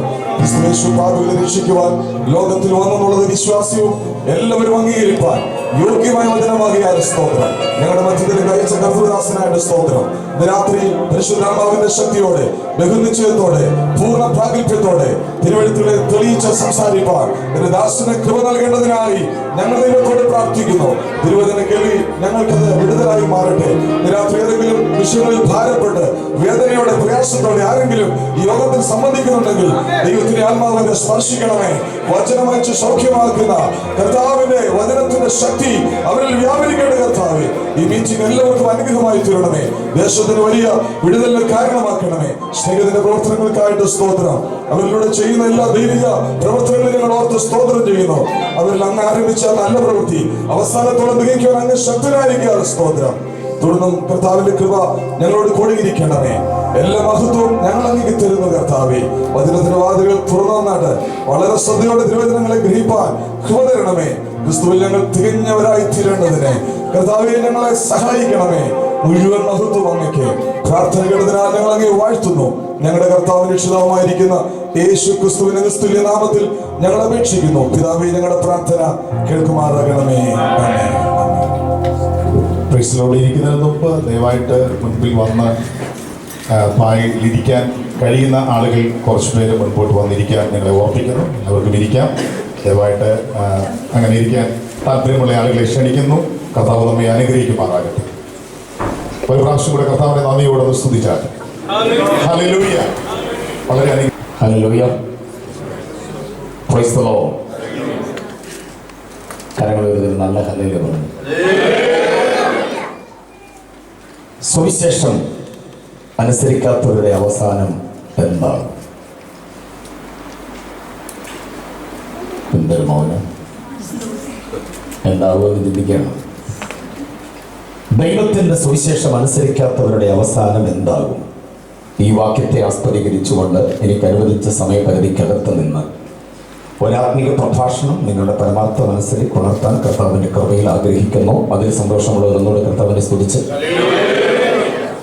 1 പത്രോസിന്റെ ലേഖനം 4-ാം അധ്യായം 17-ാമത് വാക്യത്തിന്റെ 2-ാം പാദമാണ്. അതിൻ്റെ അവസാന പാദമാണ് ഞാൻ വായിച്ചത്. ആ വാക്യത്തെ ആസ്പദമാക്കിക്കൊണ്ടാണ് ഇന്ന് രാത്രി നമ്മൾ ഒരുമിച്ച് ദൈവവചനം ചിന്തിക്കുന്നത്. ഈ അനുഗ്രഹീതമായ ആത്മീയ സമ്മേളനത്തിൽ നിങ്ങളെ അഭിസംബോധന ചെയ്തുകൊണ്ട് ക്രിസ്തു യേശുവിൻ്റെ ധന്യമായ ശ്രേഷ്ഠമായ തിരുവചന പ്രഭാഷണം നിർവഹിക്കേണ്ടതിന് സാധുവായി എനിക്ക് ഈ രാജ്യത്ത് ദൈവം അനുവദിച്ചു തന്ന അനുഗ്രഹീത നിമിഷങ്ങൾക്ക് ഞാൻ എല്ലാ മഹത്വവും മാനവും പുകഴ്ചയും സ്തോത്രവും സ്തുതിയും ആരാധനയും കർത്താവിൻ്റെ പാതാരബന്ധങ്ങളിൽ ആദരവോടെ അർപ്പണം ചെയ്യുന്നു. സ്നേഹിതൻ വാർത്താപത്രിക ക്രമീകരിച്ചിട്ടുള്ള ഈ അനുഗ്രഹിക്കപ്പെട്ട ഈ കൺവെൻഷനിൽ നിൽക്കാൻ അവസരമുണ്ടാകുന്നതിൽ സന്തോഷമുണ്ട്. അപ്പോൾ തന്നെ എന്നെ സ്നേഹത്തോടെ ക്ഷണിച്ച് സ്നേഹിതൻ വാർത്താപത്രികയുടെ മുഖ്യധാരയിൽ ദൈവം നിയമിച്ചാക്കി വെച്ചിട്ടുള്ള ദർശനപ്രാപ്തരായ സുവിശേഷ സമ്പന്നമായ മനോഭാവത്തോടുകൂടെ പ്രവർത്തിക്കുവാൻ സമർപ്പണം കാണിക്കുന്ന, സാമർഥ്യം കാണിക്കുന്ന എൻ്റെ ആത്മസ്നേഹിതരോടുള്ള വിശേഷ വന്ദനം ഞാൻ ഈ രാത്രിയിൽ രേഖപ്പെടുത്തുന്നു. ഈ യോഗം പ്രസിഡന്റ് ചെയ്യുന്ന എൻ്റെ ആത്മസ്നേഹിതനായ പാസ് ജോസ് അവരോടുള്ള വന്ദനം അറിയിക്കുന്നു. അഭിഷക്തരും ആദരണീയരും അനുഗ്രഹീതരുമായ നിരവധി കത്തുദാസന്മാർ എന്നോടൊപ്പം ഇവിടെയുണ്ട്. എല്ലാവരെയും ഞാൻ വന്ദനം അറിയിക്കുകയാണ്. കുവൈറ്റിലെ വിവിധ പെന്തക്കോസ് ചർച്ചുകളുടെ അനുഗ്രഹീത ശുശ്രൂഷയുടെ നിർവഹണത്തിന് വേണ്ടി ദൈവം കടൽ കടത്തിക്കൊണ്ടുവന്ന ബഹുമാന്യരായ കത്തുദാസന്മാർ, നാട്ടിൽ വേദിയിൽ പലയിടങ്ങളിൽ ഒരുമിച്ച് ആയിരിക്കാൻ അവസരമുണ്ടായിട്ടുള്ള ദൈവദാസന്മാർ, അവരോടൊപ്പം ഈ രാജ്യത്തായിരിക്കുന്നതിൽ ഞാൻ സന്തോഷിക്കുന്നു. അപ്പോൾ തന്നെ വന്നു ചേർന്ന പിതാക്കന്മാർ, മാതാക്കൾ, സഹോദരി സഹോദരങ്ങൾ, കുഞ്ഞുങ്ങൾ, അനുഗ്രഹിക്കപ്പെട്ട ഗാനാലാപനങ്ങൾ ഇവിടെ നിർവഹിച്ചിട്ട് നമ്മെ ആരാധനയിലേക്കും ആനന്ദത്തിലേക്കും ഇതുവരെ നയിച്ചു കൊണ്ടിരുന്ന എല്ലാ വർഷിപ്പ് ടീം അംഗങ്ങൾക്കും ഞാനിവിടെ പ്രത്യേക വന്ദനം അറിയിക്കുന്നു. ഒരു സങ്കടമേ ഉള്ളൂ, നല്ല പാട്ട് അവരിവിടെ പാടി, ഒരാൾ പോലും കൈയടിച്ചു. മലയാളിക്ക് അങ്ങനെയുള്ള നല്ല ഗുണങ്ങളൊന്നുമില്ല. ഞാനോർത്ത് കടൽ കടന്ന് വന്നപ്പം അതൊന്നുകൂടെ ഒന്ന് കൂടിക്കാണുമെന്നാണ് ധരിച്ച്. പക്ഷേ ഇത്രയും നല്ല മനോഹരമായ പാട്ടുകൾ പാടിയിട്ട് ഓരോ പാട്ട് കഴിയുമ്പോൾ ഒന്ന് കൈയടിക്കാനുള്ള മനസ്സ് നമുക്കില്ലാതെ പോയത് വളരെ സങ്കടമായിട്ട്. അതുകൊണ്ട് എല്ലാ പാട്ടുകൾക്കും കൂടി നാം ഇപ്പോൾ സന്തോഷത്തോടെ, പിശുക്കില്ലാതെ, ഹൃദയത്തിൻ്റെ സന്തോഷത്തോടെ ആ കരമൊന്ന് അടിച്ച് ദൈവം അവരെ അനുഗ്രഹിക്കട്ടെ. അവരോടൊപ്പം വേദിയിലായിരിക്കാൻ കഴിയുന്ന ദൈവത്തെ സ്തുതിക്കുന്നു. സ്നേഹിതൻ എന്ന ആ പദത്തിൻ്റെ അർത്ഥതലങ്ങളുടെ ആഴം ഗ്രഹിച്ചുകൊണ്ട് തന്നെ ആരാധനാലയത്തിൻ്റെ നാൽച്ചുവരുകൾക്കുള്ളിൽ മാത്രം ഒതുങ്ങിപ്പോകാതെ ക്രൈസ്തവീകതയെ ജനഹൃദയങ്ങളിലേക്ക് എത്തിക്കുവാൻ ഗ്രാമങ്ങളിലേക്ക്, ഇടവഴികളിൽ, പെരുവഴികളിൽ, പട്ടണപ്രാന്തങ്ങളിൽ അവശരായ, നിരാശരായ, നിരാശ്രയതരായ ഒട്ടനവധി ആളുകളിലേക്ക് എത്തിക്കുവാൻ മനസ്സ് കാണിക്കുന്ന വാത്സല്യ സഹോദരങ്ങളുടെ പ്രവർത്തനങ്ങളെയും അവരുടെ ദർശനത്തെയും ഞാൻ അനുമോദിക്കുന്നു. വീണ്ടും കൂടാതെ അത് ആർഷഭാരതത്തിൻ്റെ സമസ്ത സംസ്ഥാനങ്ങളിലും എല്ലായിടങ്ങളിലും അത് വ്യാപിക്കപ്പെടണം. കർത്താവ് കൃപ ചെയ്യട്ടെ. ആർഷഭാരതത്തിൽ മാത്രം ഒതുങ്ങുകയല്ല, രാജ്യാന്തരമായി അതിൻ്റെ പ്രവൃത്തി പദങ്ങൾ വിശാലമാകട്ടെ. ദൈവം അതിന് അനുഗ്രഹങ്ങൾ, വാഴ്വുകൾ അവരുടെ മേൽ പകരട്ടെ എന്ന് ഞാൻ ആത്മാർത്ഥമായിട്ട് പ്രാർത്ഥിക്കുന്നു. അവരുടെ അജണ്ടകൾ, അവരുടെ പ്രഖ്യാപിത ലക്ഷ്യങ്ങൾ ഇവിടെ വ്യക്തമാക്കുകയുണ്ടായല്ലോ. നമുക്ക് പ്രാർത്ഥിക്കാം, സഹകരിക്കാം, ഒരുമിച്ച് നിൽക്കാം. സ്നേഹിതൻ എന്ന ആ അനുഗ്രഹീതമായിരിക്കുന്ന പദപ്രയോഗത്തിൻ്റെ അർത്ഥതലങ്ങളെ നമുക്ക് ഒരുമിച്ച് അനുഭവിപ്പാൻ കർത്താവ് നമുക്ക് കൃപ ചെയ്യുമാറാകട്ടെ. അതിന് തുടർന്നും ആത്മാർത്ഥതയോടെ മുന്നേറാൻ ദൈവം നമ്മെ സഹായിക്കട്ടെ എന്ന് ഞാൻ ആശംസിച്ചുകൊണ്ട് മുഖവരിയുടെ വാക്കുകൾ അവസാനിപ്പിക്കുന്നു. സമയം വളരെ പരിമിതമാണ്. ഞാൻ വായിച്ചു കേൾപ്പിച്ച വാക്യം, ഞാൻ പ്രസ്താവിച്ച വാക്യത്തിൻ്റെ വിചിന്തനങ്ങൾ ഏറെ സമയം വേണ്ടി വരുന്നതാണ്. എനിക്ക് ഏകദേശം 1 മണിക്കൂർ സമയം ആണ് അനുവദിച്ചിട്ടുള്ളത്. ഇതിനകത്ത് ഈ വാക്യത്തിൻ്റെ ചിന്തകളെല്ലാം കൂടെ സംക്ഷിപ്തമാക്കുവാൻ ഞാൻ ഏറെ പണിപ്പെടേണ്ടതുണ്ട്. അതുകൊണ്ട് മുഖവരകൾ നീക്കമാക്കാതെ ഈ വാക്യത്തിലേക്ക് പ്രവേശിക്കുന്നു. പത്രോസിന്റെ ലേഖനം 4-ാം അധ്യായം 17-ാമത് വാക്യം വളരെ ഗൗരവമായ ഒരു വാക്യമാണ്. കാലിക പ്രാധാന്യമായ ഈ കാലഘട്ടത്തിൻ്റെ വിഷയങ്ങളെ അടിസ്ഥാനമാക്കി വിചിന്തനം ചെയ്യുവാൻ ഉപയുക്തമായ, അനുഗ്രഹീതമായ ഒരു വാക്യം. പ്രാവചനിക വീക്ഷണത്തിൽ പത്രോസ് പറഞ്ഞിട്ടുള്ളൊരു വാക്യമാണ്. 17-ാമത് വാക്യത്തിൻ്റെ അവസാന ഭാഗം, ദൈവത്തിൻ്റെ സുവിശേഷം അനുസരിക്കാത്തവരുടെ അവസാനം എന്താകും? ആ ചോദ്യത്തിന് ഉത്തരമാണ് ഈ രാത്രി നമുക്ക് ലഭിക്കപ്പെടേണ്ടത്. 1, 2, 3 ഭാഗങ്ങളാക്കി ആ വാക്യത്തിൻ്റെ വിശകലനത്തെ തരാൻ ആഗ്രഹിക്കുന്നു. വിഷയം ഓർത്തിരിക്കത്തക്ക നിലയിൽ ക്രമീകൃതമായി, സമീകൃതമായി മറ്റു ചില വാക്യങ്ങളെ ഒരുമിച്ച് കോർത്തിണക്കിക്കൊണ്ട് നമ്മൾ ആ വിഷയത്തെ അപഗ്രഥിക്കാനായിട്ട് ആഗ്രഹിക്കുകയാണ്. പത്രോസിന്റെ ലേഖനം എന്ന് പറയുന്നത് പ്രത്യാസമന്ധരമായ ആശയങ്ങളുടെ ഒരു ആവിഷ്കാരമാണ്. 2 ലേഖനങ്ങൾ പത്രോസ് എഴുതിയിട്ടുണ്ട്. അത് രണ്ടിലും പുനരാഗമനത്തിന്റെ പ്രതീക്ഷ, ദൈവസഭയുടെ ഭാവി പ്രത്യാശ വളരെ ഗംഭീരമായി അവതരിപ്പിച്ചിരിക്കുന്നു. അതുകൊണ്ട് ആ ലേഖനം ഈ കാലഘട്ടത്തിലെ സകല ദൈവമക്കളും ഐച്ഛികമായി പഠിക്കുവാൻ ഞാൻ ശുപാർശ ചെയ്യുകയാണ്. മുഖവരയായിട്ട് അത്രയും പറയുകയല്ലാതെ വേറെ നിർവാഹമില്ല. ദൈവത്തിന്റെ സുവിശേഷം ഏതെങ്കിലും ഒരു സുവിശേഷമല്ല, പിന്നെ ഏതാ? ദൈവത്തിന്റെ സുവിശേഷം. Price the Lord. സുവിശേഷവുമായി ബന്ധപ്പെട്ട് 3 തത്വങ്ങൾ ഞാൻ നൽകുകയാണ്. അക്കമിട്ട് ഹൃദയത്തിൽ അതിനെ കരുതിക്കൊള്ളണം. സ്നേഹിതൻ ഗ്രൂപ്പിലുള്ള എല്ലാവരും ആ ആശയങ്ങളെ 3 പ്രധാന തത്വങ്ങളെ ഹൃദയത്തിൽ കരുതിക്കൊള്ളണം. PCKയിൽ ഞാൻ പ്രസംഗിച്ചപ്പോൾ ആ തത്വങ്ങൾ 3 അവിടെ പ്രഖ്യാപിച്ചതാണ്. അവിടെ നിന്ന് വന്ന പ്രിയപ്പെട്ടവർക്ക് ഒരു ആവർത്തനമാകാം. എങ്കിലും അവിടെ ഇല്ലാതിരുന്നവരുടെ അറിവിലേക്ക് സുവിശേഷം, ദൈവത്തിന്റെ സുവിശേഷവുമായി ബന്ധപ്പെട്ട അതിപ്രധാനമായ 3 തത്വങ്ങൾ ഓർത്തിരുന്നു കൊള്ളണം. ഒന്ന്, പ്രൊട്ടക്ട് ദ ഗോസ്പൽ എന്നതാണ്. സുവിശേഷത്തെ സംരക്ഷിക്കുക. ദൈവത്തിന്റെ സുവിശേഷത്തെ നാം എന്തോ ചെയ്യണം? സംരക്ഷിക്കണം. ജീവിതം കൊണ്ട്, പ്രവൃത്തി കൊണ്ട്, നമ്മുടെ ധനം കൊണ്ട്, സാമ്പത്തികം കൊണ്ട്, ദാമ്പത്യം കൊണ്ട്, സാമൂഹ്യ ജീവിതം കൊണ്ട്, സഭാജീവിതം കൊണ്ട് സുവിശേഷത്തെ സംരക്ഷിക്കുന്നവരാകണം നമ്മൾ.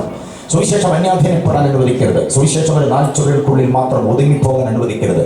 സുവിശേഷം ഒരു മതത്തിന്റെ ചട്ടക്കൂട്ടിൽ മാത്രമായി പോകാൻ ഇടയാകരുത്. സുവിശേഷം എല്ലായിടങ്ങളിലേക്കും വ്യാപിക്കപ്പെടേണ്ടതിനു വേണ്ടി നമ്മളാവോളം നാം അധ്വാനിക്കണം. അപ്പൊ സംരക്ഷണം എന്ന് പറയുമ്പോൾ വിശകലനം ധാരാളമുണ്ട്.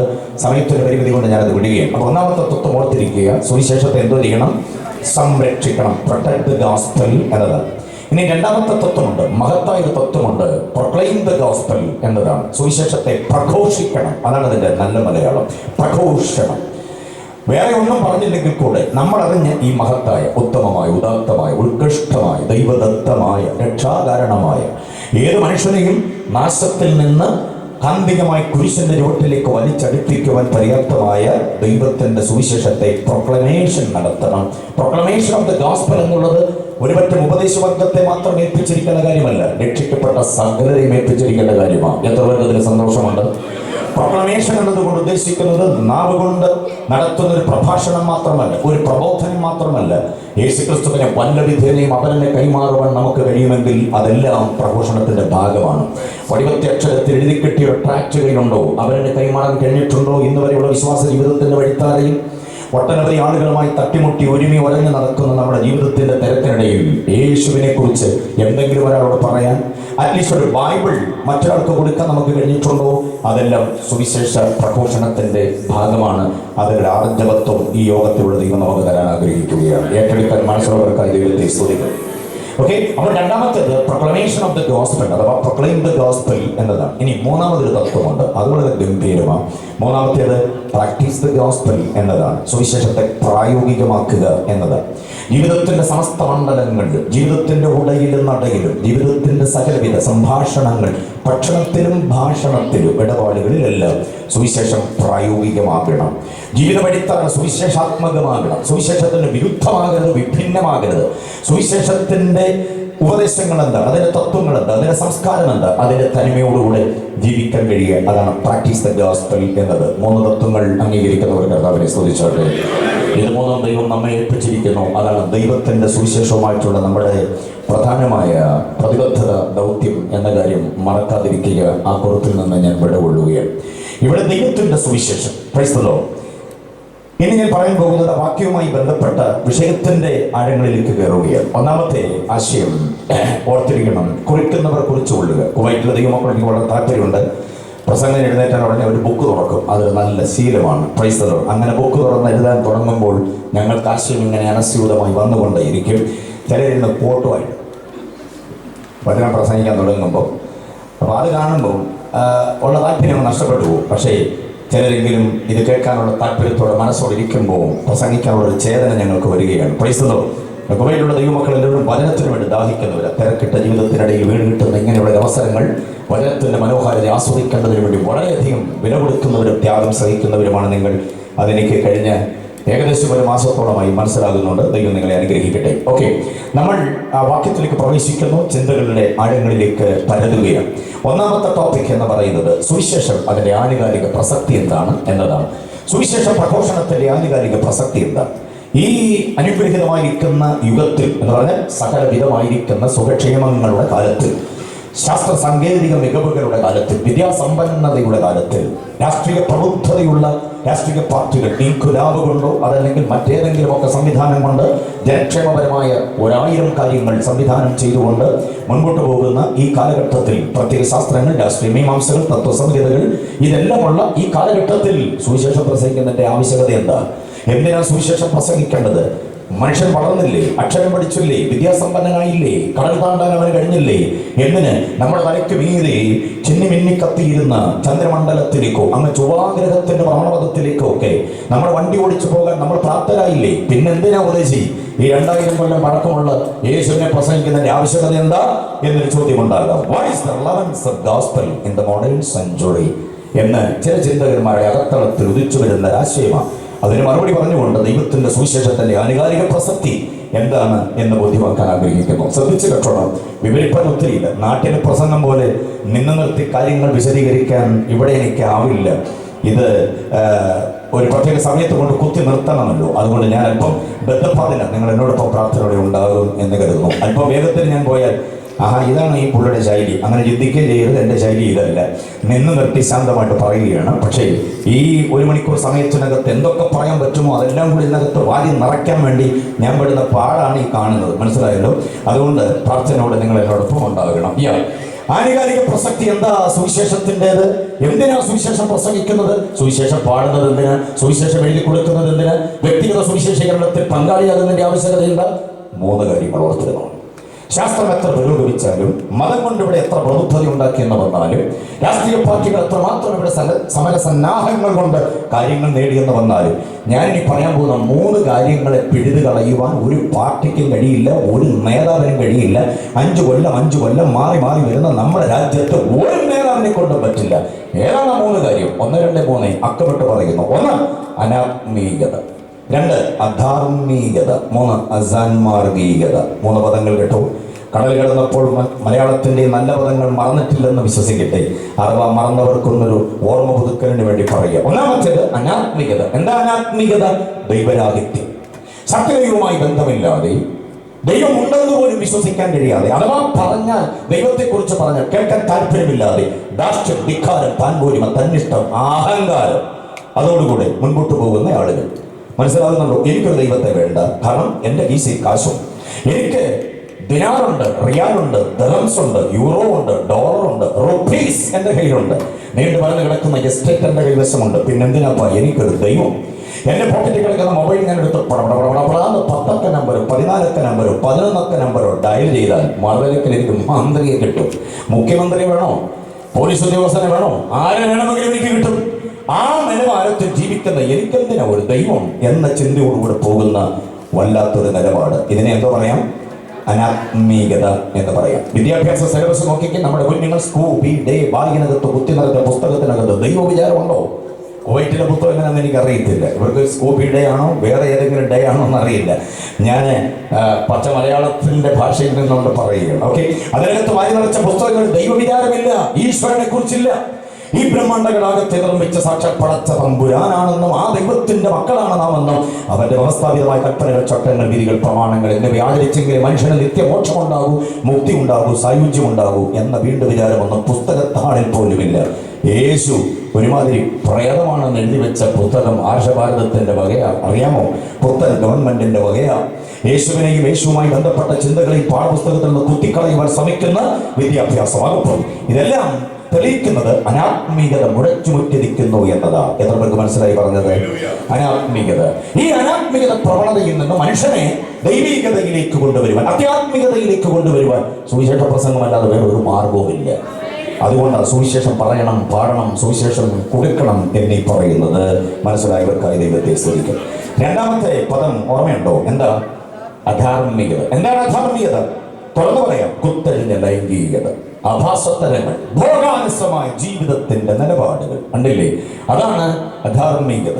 അവിശ്വസ്തമായിരിക്കുന്ന ദാമ്പത്യ ബന്ധങ്ങൾ, ശിഥിലമാക്കപ്പെടുന്ന ദാമ്പത്യ ബന്ധങ്ങൾ, ഗർഭഛിദ്രങ്ങൾ കണ്ടില്ലേ? 3 വയസ്സുകാരി 30 വയസ്സുകാരി 6 വയസ്സുകാരി 60 വയസ്സുകാരി മാനഭംഗം ചെയ്യപ്പെടുന്ന നാട്. സൊമാലിയും റുവാണ്ടയൊന്നുമല്ല, നമ്മുടെ സാക്ഷര കേരളം, സുന്ദര കേരളം, അക്ഷര കേരളം. മനോരമ, മംഗളം, മാതൃഭൂമി, മാധ്യമം, കൗമുദി അടക്കമുള്ള പത്രങ്ങൾ നിരത്തി വെച്ച് വായിച്ചാൽ ലജ്ജിച്ച് തലതാഴ്ത്തിപ്പോകും. അമ്പരന്ന് പോകും നമ്മൾ. നരാധമന്മാരെ കൊണ്ട് നിറയുന്നു നമ്മുടെ രാജ്യം. മനസ്സിലായില്ലേ? ഞരമ്പ് രോഗികൾ, പച്ച മലയാളം പറഞ്ഞാൽ. നല്ല ഒരു സമയം കഴിഞ്ഞാൽ, ഒരുമാതിരി സന്ധ്യയായി കഴിഞ്ഞാൽ നമ്മുടെ കുഞ്ഞു പെങ്ങന്മാർക്കോ അമ്മമാർക്കോ സഹോദരിമാർക്കോ നാട്ടുപാതയിലൂടെ നടക്കാൻ പറ്റില്ല. ഒരുമാതിരി വല്ലാത്ത സംസ്കാരം അധമമായി മാറിക്കൊണ്ടിരിക്കുന്നു. ഇതാണ് അധാർമികത. കുടുംബ കോടതിയിൽ തിരക്ക് ഭയങ്കരമാണ്, അറിയാമോ? പണ്ട് കാടും പടലും കയറിക്കിടന്നിരുന്ന കുടുംബ കോടതിയിൽ ഇപ്പോൾ ആളിന്റെ തിരക്ക് ഭയങ്കരമാണ്. അധികാരികൾ അകത്തും നീട്ടിക്കൊടുക്കുന്ന ഒരു അധികാര പത്രത്തിന്റെ 2 വശത്തും ഒപ്പിട്ടിട്ട് 2 വഴിക്ക് തിരിയാൻ ആഗ്രഹിക്കുന്ന ദാമ്പത്യം. അവർ 2 വഴിക്ക് പിരിയുമ്പോൾ എങ്ങോട്ട് പോകണമെന്ന് അറിയാതെ, ദിശ അറിയാതെ പകച്ചു നിൽക്കുന്ന കുരുന്നു ബാല്യങ്ങൾ. ഇതാണ് അധാർമികതയുടെ അനന്തര ഫലം. മനസ്സിലായില്ലേ? വല്ലാത്ത ഒരു അരാജകത്വത്തിലേക്ക് നീങ്ങുകയാണ് ബന്ധങ്ങളും സ്വന്തങ്ങളും എല്ലാം. ഇത് അധാർമികത വല്ലാത്തതായിരിക്കുന്ന ഒരു ആക്ഷേപമായി അത് മാറിക്കൊണ്ടിരിക്കുന്നു. ഞാൻ പറഞ്ഞു വരുന്ന സംഗതി, ഇത്തരം അധാർമികതയുടെ പിടിമുറുക്കത്തിൽ അകപ്പെട്ടു പോയവനെ വിടുവിക്കുവാൻ സുവിശേഷമല്ലാതെ വേറെ മാർഗമില്ല. മാറി വരുന്ന ഗവൺമെന്റിന്റെ കയ്യിൽ ഒരു പരിപാടിയുമില്ല.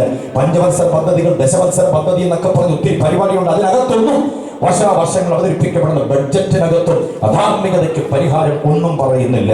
സുവിശേഷമല്ലാതെ അതിന് വേറെ മാർഗമില്ല. വേശ്യാസ്ത്രീകളെയും കവാലികളെയും കൊലപാതകികളെയും വട്ടിപ്പലിശക്കാരനെയും കൊള്ളപ്പലിശക്കാരനെയുമല്ല യേശുവിന്റെ സുവിശേഷം സ്വാധീനിച്ചിട്ട് അവൻ പറയുന്നു, ഞാൻ അവതരിച്ചതെല്ലാം മടക്കി കൊടുത്തുകൊള്ളാം. യേശുവിന്റെ വാക്കാണ് അവന്റെ ഹൃദയത്തെ സ്വാധീനിച്ചത്. മനസ്സിലായില്ലേ? പോലീസ് പിടിച്ചെടുത്ത് ലോകത്തിൽ കൊണ്ടുവന്ന് ഇടിച്ച് ഇഞ്ചനാല് വരവുമാക്കിയാലും അവൻ മനസ്സാന്തരപ്പെടുന്നില്ല. പക്ഷേ യേശുവിന്റെ ലാവണ്യ വാക്കുകൾ ഹൃദയത്തിലേക്ക് പതിയാനിടയായാൽ അവൻ യേശുവിൻ്റെതായി മാറുന്നു. വിശ്വസിക്കുന്നവർ എത്ര പേരുണ്ട്? അനുഭവമുള്ളവർ കർത്താവിന്റെ കരങ്ങൾ ഉയർത്തി സ്തുതിച്ചാട്ടെ. അവർ സുവിശേഷം പ്രസംഗിക്കുന്നതിന്റെ കാലിക പ്രാധാന്യത ഈ അധാർമികതയിൽ നിന്ന് വിടുവിക്കുക എന്നുള്ളതാണ്. 3ാമത്തെ പദം കേട്ടോ, എന്തായിരുന്നു? അസാൻമാർഗികത. എന്താ അസാൻമാർഗികത എന്ന പദം കൊണ്ട് അർത്ഥമാക്കുന്നത്? അസാൻമാർഗികത എന്ന് പറഞ്ഞാൽ കൊല്ലും കൊലവിളിയും അക്രമങ്ങളും അനീതികളും. അതാണ് മനുഷ്യനെ കൊന്നു കൂട്ടുകയാണ്. സ്വാർത്ഥ താല്പര്യത്തിന് വേണ്ടി കാല് വെട്ടണോ, ഇത്ര 1000 രൂപ തന്നാൽ മതി. കൈ വെട്ടണോ, ഇത്ര 1000 രൂപ തന്നാൽ മതി. കൈയും കാലും കൂടി ഒരുമിച്ച് വെട്ടണോ, ഇത്ര ലക്ഷം തന്നാൽ മതി. തല വെട്ടി മാറ്റണോ, ഇത്ര ലക്ഷം തന്നേച്ചാൽ മതി. അങ്ങനെ മനുഷ്യന്റെ കൈയും കാലും വെട്ടിമാറ്റി കാലയാവനം കഴിക്കാൻ, അവന്റെ ചോര കൊണ്ട് അവന്റെ പ്രാണനും കൊണ്ട് ജീവിക്കുവാൻ വേണ്ടി ഒരുപെട്ട് നടക്കുന്ന ഒരു കൂട്ടം ആളുകൾ. നമ്മൾ അവർക്കൊരു ഓമനപ്പേരിട്ട് വിളിക്കുന്നുണ്ട്, കൊട്ടേഷൻ ടീം. മനസ്സിലാകുന്നുണ്ടോ? നരാധമന്മാരായിരിക്കുന്ന ആളുകൾ, കാട്ടിക്കൂട്ടുന്ന വൃത്തികേടുകൾ. ഞാൻ ചോദിക്കുന്നു, ഇത്തരത്തിൽ മനുഷ്യന്റെ കൈയും കാലും വെട്ടി ദേ ആ വണ്ടി പോകുന്നവനെയാ തട്ടിയതേ എന്ന് പറഞ്ഞാൽ ഇത്ര മൈനകത്ത് അവനെ തട്ടി അവന്റെ തലയൊരെടുത്ത് കാലൊരെടുത്ത് കൈയൊരെടുത്ത് മാറ്റി എറിഞ്ഞു കളഞ്ഞിട്ട് ഈ ചെയ്തു പോയവൻ, മനസ്സിലായില്ലേ, ഒരു തെളിവ് കൊടുക്കാതെ വ്യക്തമായി മുൻപോട്ട് പോകും. പോലീസ് അവന്റെ പുറകെ നടന്നാൽ അവനെ കിട്ടില്ല. അഥവാ കിട്ടിയെന്നിരിക്കട്ടെ, അവനെ അടിച്ചു പിടിച്ച് ലോകത്തിലാക്കാൻ ശ്രമിച്ചാൽ പറയും, നമ്മുടെ ആള് വിട്ടേരെ, പകരം വേറെ പ്രതിയെ തരാം. ഇത്തരത്തിൽ നിയമം കൂടെ ഈ കാപാലികതയുടെ മുമ്പിൽ ഓച്ചാനിച്ച് നിൽക്കേണ്ടി വരുന്ന ഗതികേടുകൾ. ഇതിനെ മൊത്തത്തിൽ പറയുന്ന ഒരു പേരാണ് എന്തോന്ന്? അസാൻമാർഗികത. കീശയിലുള്ളവന്റെ ഭാഗത്തേക്ക് നിയമം ഓച്ചാനിച്ച് നിൽക്കുന്നു. നെഞ്ചു വിരിച്ച് നടക്കുന്ന പ്രതികൾ, അകത്ത് നിരപരാധികൾ ഇടികൊണ്ട് ഏക്കം വലിക്കുന്നു. ഇതാണ് ഇവിടുത്തെ സ്ഥിതി. ഇതിനെയാണ് എന്തോ പറയാവുന്നത്? അസാൻമാർഗികത. ഇത്തരത്തിലുള്ള പ്രവണതകൾ കരുതി വരുത്തുവാൻ ഞാൻ തുറന്നു പറയട്ടെ, ഒറ്റ മാർഗമേ ഉള്ളൂ, യേശുവിന്റെ സുവിശേഷം, ദൈവത്തിന്റെ സുവിശേഷം. എത്ര പേര് വിശ്വസിക്കുന്നുണ്ട്? കാര്യം കാലിക പ്രാധാന്യത ഇങ്ങനെ സൂപ്പർ എക്സ്പ്രസ് പോലെ പറയേണ്ടതല്ല, വിവരിച്ച് പറയേണ്ടത്. പക്ഷെ ഇവിടതേയുള്ള നിർവാഹം അതിങ്ങനെ പറഞ്ഞ് ഞാൻ ആ ഭാഗത്തു നിന്ന് ഇവിടെ കൊള്ളുന്നു. 2ാമത്തെ ഭാഗത്തേക്ക് വരികയാണ്, ദൈവത്തിന്റെ സുവിശേഷം. അതിന്റെ സവിശേഷതകളാണ് ഇനി നാം ചിന്തിക്കുന്നത്. ദൈവത്തിന്റെ സുവിശേഷം, അതിന്റെ സവിശേഷത. Price the Lord. ദൈവത്തിന്റെ സുവിശേഷത്തിന് വിശേഷമായിരിക്കുന്ന ചില സവിശേഷതകളുണ്ട്. അത് നമ്മൾ അക്കമിട്ടറിയണം. നമ്മെ സുവിശേഷത്തിലേക്ക് കൊണ്ടുവന്നത് കർത്താവാണ്. ഈ സുവിശേഷമാണ് നമ്മുടെ ജീവിതത്തിന് ഭാവവും രൂപവും വരുത്തിയത്. എത്ര പേർക്ക് വിശ്വസിക്കാൻ കഴിയും? കുവൈറ്റിലേക്ക് വന്നതോ KD സമ്പാദിക്കാൻ കഴിഞ്ഞതോ ഒന്നുമല്ല. നമുക്ക് ആത്മരക്ഷ നൽകിയത് സുവിശേഷം മാത്രമാണ്. ഏത് സുവിശേഷം? ദൈവത്തിന്റെ സുവിശേഷം. Price the Lord. ആ ദൈവത്തിന്റെ സുവിശേഷത്തിന്റെ സവിശേഷത എന്താണെന്ന് ഇനി ഞാൻ നമ്മോട് പറയാൻ പോകുന്നത്. ഓർത്തിരിക്കാൻ വേണ്ടി അതും ഞാൻ അനുബന്ധങ്ങൾ 3 ചിന്തകളാക്കാം. Praise the lord. 3 ചിന്തകൾ പറയാം, അക്കമിട്ട് പഠിച്ചു കൊള്ളണം. ദൈവത്തിന്റെ സുവിശേഷം, അതിന്റെ സവിശേഷതകൾ പ്രധാനമായും 3 ചിന്തകളാണ്. അല്പം വചന വീക്ഷണത്തിൽ നാം അതിനെ ചിന്തിക്കുന്നു. ഞാൻ ആദ്യം പറഞ്ഞ 3 ചിന്തകൾ പൊതുവീക്ഷണമായിരുന്നെങ്കിൽ ഇനി വചനത്തിലേക്ക് നമ്മൾ ഇറങ്ങുകയാണ്. ദൈവത്തിന്റെ സുവിശേഷത്തിന്റെ സവിശേഷതകൾ. അങ്ങനെ അക്കമിട്ട് വിഷയത്തിന്റെ വിശകലനത്തെ പഠിച്ചുകൊള്ളണം. ഓക്കെ, ദൈവത്തിന്റെ സുവിശേഷത്തിന്റെ സവിശേഷതകൾ 1, 2, 3 അക്കമിട്ട് കേട്ടുകൊള്ളണം. ഒന്നാമത്തേത്, ഒരു ഏകീകൃത ദൈവശാസ്ത്രം സുവിശേഷം നമുക്ക് നൽകുന്നു. മനസ്സിലായില്ല പ്രയോഗം? അതാണോ? അല്ലെങ്കിൽ പറയാത്തെ ഒരു ഏകീകൃത ദൈവശാസ്ത്രം. വിശദീകരണം തരുമ്പോൾ മനസ്സിലാവും. കുറിച്ചോ, അങ്ങനെ ഒരു വാചകം കുറിച്ചു, ഒരു ഏകീകൃത ദൈവശാസ്ത്രം. ക്രൈസ്തവോ രണ്ടാമത്തെ ഡയലോഗ്. ക്രൈസ്തവോ രണ്ടാമത്തെ സവിശേഷത എന്താണെന്നറിയാമോ? ഒരു ക്രമീകൃത രക്ഷാശാസ്ത്രം ദൈവത്തിന്റെ സുവിശേഷം നമുക്ക് നൽകുന്നു. ക്രമീകൃതമായ രക്ഷാശാസ്ത്രം.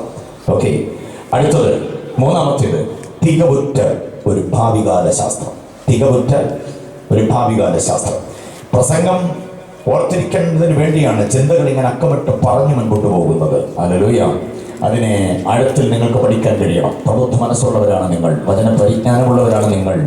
നിങ്ങളെ നടത്തുന്ന കർത്തൃദാസന്മാർ വചനത്തിലകാതെ പാണ്ഡിത്യമുള്ളവരാണ്.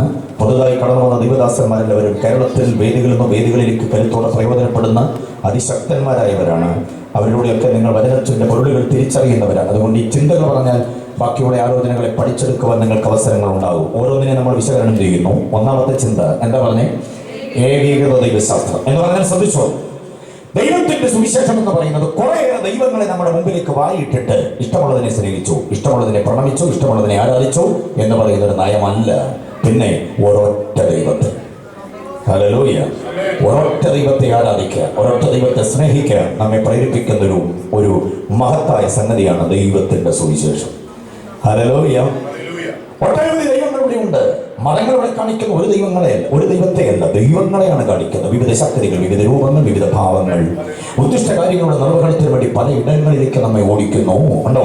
ഒരു മനുഷ്യൻ അനുഭവിക്കുന്ന ഒരു പ്രശ്നമല്ല, 1000 പ്രശ്നമാണ്. ആ 1000 പ്രശ്നങ്ങൾക്ക് ഒട്ടനവധി ദൈവങ്ങളുടെ അരികിലേക്ക് നമ്മളെ ഓടിക്കുകയും ഒട്ടനവധി ശക്തികൾ, വിവരിക്കപ്പെട്ട ഒട്ടനവധി രൂപങ്ങളെ, ആവാഹന ശക്തികളെ, സങ്കല്പമൂർത്തികളെ ഒക്കെ നമ്മുടെ മുമ്പിൽ അവതരിപ്പിക്കുമ്പോൾ ദൈവത്തിന്റെ സുവിശേഷത്തിന്റെ സവിശേഷത, ആ സുവിശേഷം നമ്മെ കൊണ്ടുപോകുന്നത് ഒരൊറ്റ ദൈവത്തിന്റെ അരികിലേക്കാണ്.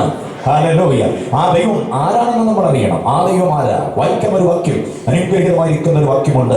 അപ്പോസ്തലപ്രവൃത്തിയുടെ പുസ്തകം 14-ാം അധ്യായം അതിന്റെ 15-ാമത് വാക്യം സുവിശേഷം വെളിപ്പെടുത്തുന്ന ദൈവത്തെക്കുറിച്ച് ഗംഭീരമായി അവതരിപ്പിക്കുന്നു.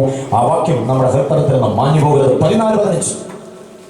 ആകാശവും ഭൂമിയും സമുദ്രവും അവയിലുള്ള സകലതും ഉണ്ടാക്കിയ ജീവനായ ദൈവത്തിങ്കലേക്ക് തിരിഞ്ഞുകൊള്ളണമെന്നുള്ള സുവിശേഷം ഞങ്ങൾ നിങ്ങളോട് അറിയിക്കുന്നു.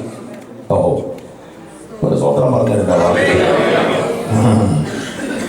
വേദവാക്യം കേട്ട സ്വത്രം പറയുന്ന ശീലം നമുക്കില്ലല്ലോ.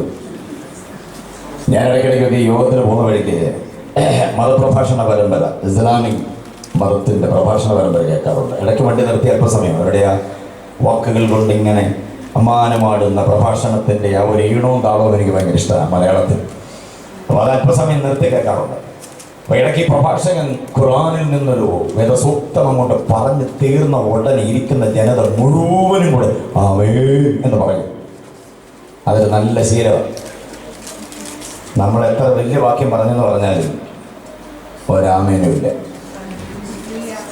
ഗോലിയാത്തവരൊക്കെ വരികയാണെങ്കിൽ നമ്മൾ നല്ലില്ലേ രക്തത്താൽജയം ഗ്ലോറി ഒക്കെ പറഞ്ഞ് നമ്മളങ്ങ് ആട് മാറിയവരെ പോലെ ആകും. കർമ്മയിൽ നിന്നൊരു വാളുമൊക്കെ പിടിച്ച് ഏരിയ ഇറങ്ങാനില്ല. ഈ വാക്യം കേട്ടോ പ്രിയരെ, എത്ര ഗംഭീരമായൊരു വാക്യമാണ്. ദൈവശാസ്ത്രത്തിന്റെ സമുന്നതമായൊരു വാക്യം, ഉജ്ജ്വലമായൊരു വാക്യം. എന്താ പറയുന്നതെന്ന് അറിയാമോ? ഈ വ്യർത്ഥ കാര്യങ്ങളെ വിടുക എന്ന് പറഞ്ഞാൽ ഹോമവിഗ്രഹങ്ങളുടെ മുമ്പിൽ പ്രണമിച്ചുകൊണ്ട് അവയ്ക്ക് വേണ്ടത് പൂജാതി കർമ്മങ്ങൾ ചെയ്തുകൊണ്ട്, അർപ്പണാദികൾ ചെയ്തുകൊണ്ട്, യാഗയോഗങ്ങൾ, നരബലിയോ മൃഗബലിയോ എന്തോ വേണമെങ്കിലും ചെയ്യാൻ സന്മനസ് കാട്ടിക്കൊണ്ട് ഒരു പറ്റം ആളുകൾ ഓടി വരുന്നു. ശൗരനെയും ഭരണവാസനെയും കണ്ടുകൊണ്ട് അത് അവർ സേവിക്കുന്ന 2 ദൈവങ്ങളാണ് എന്ന് വിശ്വസിച്ചുകൊണ്ട് ഓടി വരികയാണ് അവർ. അവരെ തടഞ്ഞുകൊണ്ട് പൗലോസ് പറഞ്ഞു, ഈ വ്യർത്ഥകാര്യങ്ങളെ വിടുക, എന്നിട്ട് ഞങ്ങൾ നിങ്ങളോട് അറിയിക്കുന്ന സുവിശേഷം കേൾക്കണം. എന്താണ് സുവിശേഷത്തിന്റെ പ്രധാന കാര്യം? ആകാശം അതിലുള്ള സകലതും, ഭൂമി അതിലുള്ള സകലതും, സമുദ്രം അവയിലുള്ള സകലതും ഉണ്ടാക്കിയ ജീവനായൊരു ദൈവം. ഓഹോ, ആകാശത്തിൽ എന്തോ ഉള്ളത്? ആകാശത്തിലുള്ളത് ഗ്രഹങ്ങളും അവയുടെ ഉപഗ്രഹങ്ങളും. കോടാനുകൂടി വാനഗോളങ്ങൾ തമ്മിൽ തൊടാതെ അതതിന്റെ ഭ്രമണപഥത്തിൽ നമ്മുടെ തലയ്ക്ക് വീതി ശൂന്യത്തിലേക്ക് വാരിയിട്ടിരിക്കുന്നു. തമ്മിലിടിച്ച് തകരുന്നില്ല. അതാത് ഭ്രമണപഥത്തിൽ അതിന്റെ അയനം അത് ചെയ്യുന്നു. കണ്ടില്ലേ? എത്രയോ ലക്ഷങ്ങളായി, എത്രയോ ലക്ഷം വർഷങ്ങളായിട്ട് അതങ്ങനെ കറങ്ങുന്നു എന്ന ശാസ്ത്രം പറയുക. ഉണ്ടാക്കപ്പെട്ട അന്ന് മുതൽ പടച്ചതമ്പുരാൻ അതിനെ നിയന്ത്രിക്കുന്നു, നിയോഗിക്കുന്നു, പരിപാലിക്കുന്നു, പരിരക്ഷിക്കുന്നു, ഒരു ദോഷവും ഭവിക്കാതെ. കണ്ടില്ലേ, ആകാശത്തിലുള്ള സകലതും അതിനെ ഉണ്ടാക്കിയത് ടച്ചിന് കുത്തിയിരുന്ന അസംസ്കൃത പദാർത്ഥങ്ങൾ കൊണ്ട് കുഴച്ച് പരുവമാക്കി ഉണ്ടാക്കിയതല്ല. ഉണ്ടാകട്ടെ എന്നൊറ്റ വാക്ക് കൽപ്പിച്ചപ്പോൾ അവയെല്ലാം ഉളവായതാണ്. അങ്ങനെ ഒരു ദൈവമുണ്ട്. ആ ദൈവത്തിലേക്ക് നമ്മെ തിരിക്കുന്നതാണ് സുവിശേഷം. ഹല്ലേലൂയ. അത് പറയുന്നു, ആകാശത്തിൽ നിന്ന് കണ്ണെടുത്തിട്ട് പൗലോസ് പറയുന്നു, ഭൂമി അതിലുള്ള സകലതും, ഭൂമിയിലെ സകല മൃഗങ്ങളും അതിന്റെ പ്രാണിവർഗങ്ങളും പാവവർഗങ്ങളും സകല ജീവജാലത്തിന്റെ ആവാസ വ്യവസ്ഥതയും, സസ്യജാലങ്ങൾ, വൃക്ഷങ്ങൾ അടക്കമുള്ള സകലതിന്റെയും ആവാസ വ്യവസ്ഥതി കൃത്യമായി ക്രമീകരിച്ചുകൊണ്ട് അതിനെ പരിപാലിക്കുന്ന പരാശക്തി, സർവശക്തൻ, സർവജ്ഞാനി, സർവവ്യാപി, സർവാധികാരി, നിത്യൻ, മാറ്റമില്ലാത്തവൻ, അത്യുന്നതൻ, സൽഗുണ സമ്പൂർണൻ, പരമകാരുണികൻ. ഇങ്ങനെ പാട്ടുപോലെ അക്കമിട്ട് ഒത്തിരി ഒത്തിരി ഗുണഗണങ്ങൾ പറയാൻ കഴിയുന്ന ഒത്തിരി ദൈവമില്ല, ഒറ്റ ദൈവം. ഭൂമിയിലെ പ്രപഞ്ചത്തിന്റെ സംവിധാനം നോക്കി എന്നെ ഗംഭീരമാണ്, എന്നെ പരിപാടിയാണ് നോക്കി ദൈവം ചെയ്യാൻ. കാട്ടുമൃഗങ്ങൾക്ക് ആഹാരം വിളമ്പുന്ന ആരാച്ച? ആനയ്ക്കും കടുവയ്ക്കും പുലിക്കും സിംഹത്തിനും ഒക്കെ ആഹാരം വിളമ്പുന്ന ആരാ? ഒരു ടൺ ആഹാരം വേണം നീലത്തിമിംഗലത്തിന് ഒരു നേരം, അറിയാമോ? ഒരു ടൺ ആഹാരം. പട്ടിണി മരണം കൊണ്ടവയെല്ലാം ഉന്മൂലനാശം വന്നിട്ടില്ല. അവയ്ക്ക് വേണ്ടുന്നത് വിളമ്പുന്ന ഒരു ദൈവം. അതാ പൗലോസ് പറയുന്നത്, ആകാശവും ഭൂമിയും അതിലുള്ളതെല്ലാം. ഇറച്ചി വേണ്ടതിന് ഇറച്ചി, പുല്ല് വേണ്ടതിന് പുല്ല്. മനസ്സിലായില്ലേ? ഇതെല്ലാം കൃത്യമായി വിളമ്പുന്ന ഭരണപക്ഷം പ്രതിപക്ഷവും ഘടകകക്ഷികളൊന്നും അല്ല. അല്ലെങ്കിൽ പിന്നെ ആരാന്ന് പറ? പൗലോസ് പറയുന്നു, അതാണ് സത്യദൈവം. ആ ദൈവത്തിലേക്ക് എന്ത് ചെയ്യണം? തിരിഞ്ഞുകൊള്ളണം എന്നുള്ള സുവിശേഷം ഞങ്ങൾ നിങ്ങളോട് അറിയിക്കുന്നു. സമുദ്രത്തിലേക്കും ഭൂമിയിലേക്കും ആകാശത്തിലേക്കും നോക്കിക്കൊണ്ട് ഇതിനെ മുഴുവനും ഒറ്റ വാക്കുകൊണ്ട് നിർമ്മിച്ച ആ ദൈവം കണ്ടോ, ആ ദൈവമാണ് സുവിശേഷം വെളിപ്പെടുത്തുന്ന സത്യദൈവം. പ്രിയരെ, ഇന്ന് രാത്രി നമ്മുടെ ഹൃദയത്തിന്റെ സന്തോഷം, ആ ദൈവം നമ്മുടെ ദൈവമെന്നല്ല, ആ ദൈവം നമ്മുടെ പിതാവായി തീർന്നിരിക്കുന്നു. ആ ദൈവത്തിന്റെ മക്കളായി നാം മാറിയിരിക്കുന്നു. ഒന്നിനും മുട്ടുവരത്തില്ല കേട്ടോ, ഒന്നിനും നിന്നെ ക്ലേശിപ്പിക്കത്തില്ല. ഈ ദൈവത്തിന്റെ മകനായി മകളായി ജീവിക്കുവാൻ കിട്ടിയ ഭാഗ്യമാണ് ഏറ്റവും വലിയ ഭാഗ്യം. ആ ഭാഗ്യത്തിന് വഴി തുറന്നത് സുവിശേഷ നിമിത്തമാണ്. അതുകൊണ്ട് സുവിശേഷം പ്രസംഗിക്കുന്നതിന്റെ കാരണം ഇതിനകത്തൊരു ഏകീകൃത ദൈവമുണ്ട്, ദൈവശാസ്ത്രമുണ്ട്.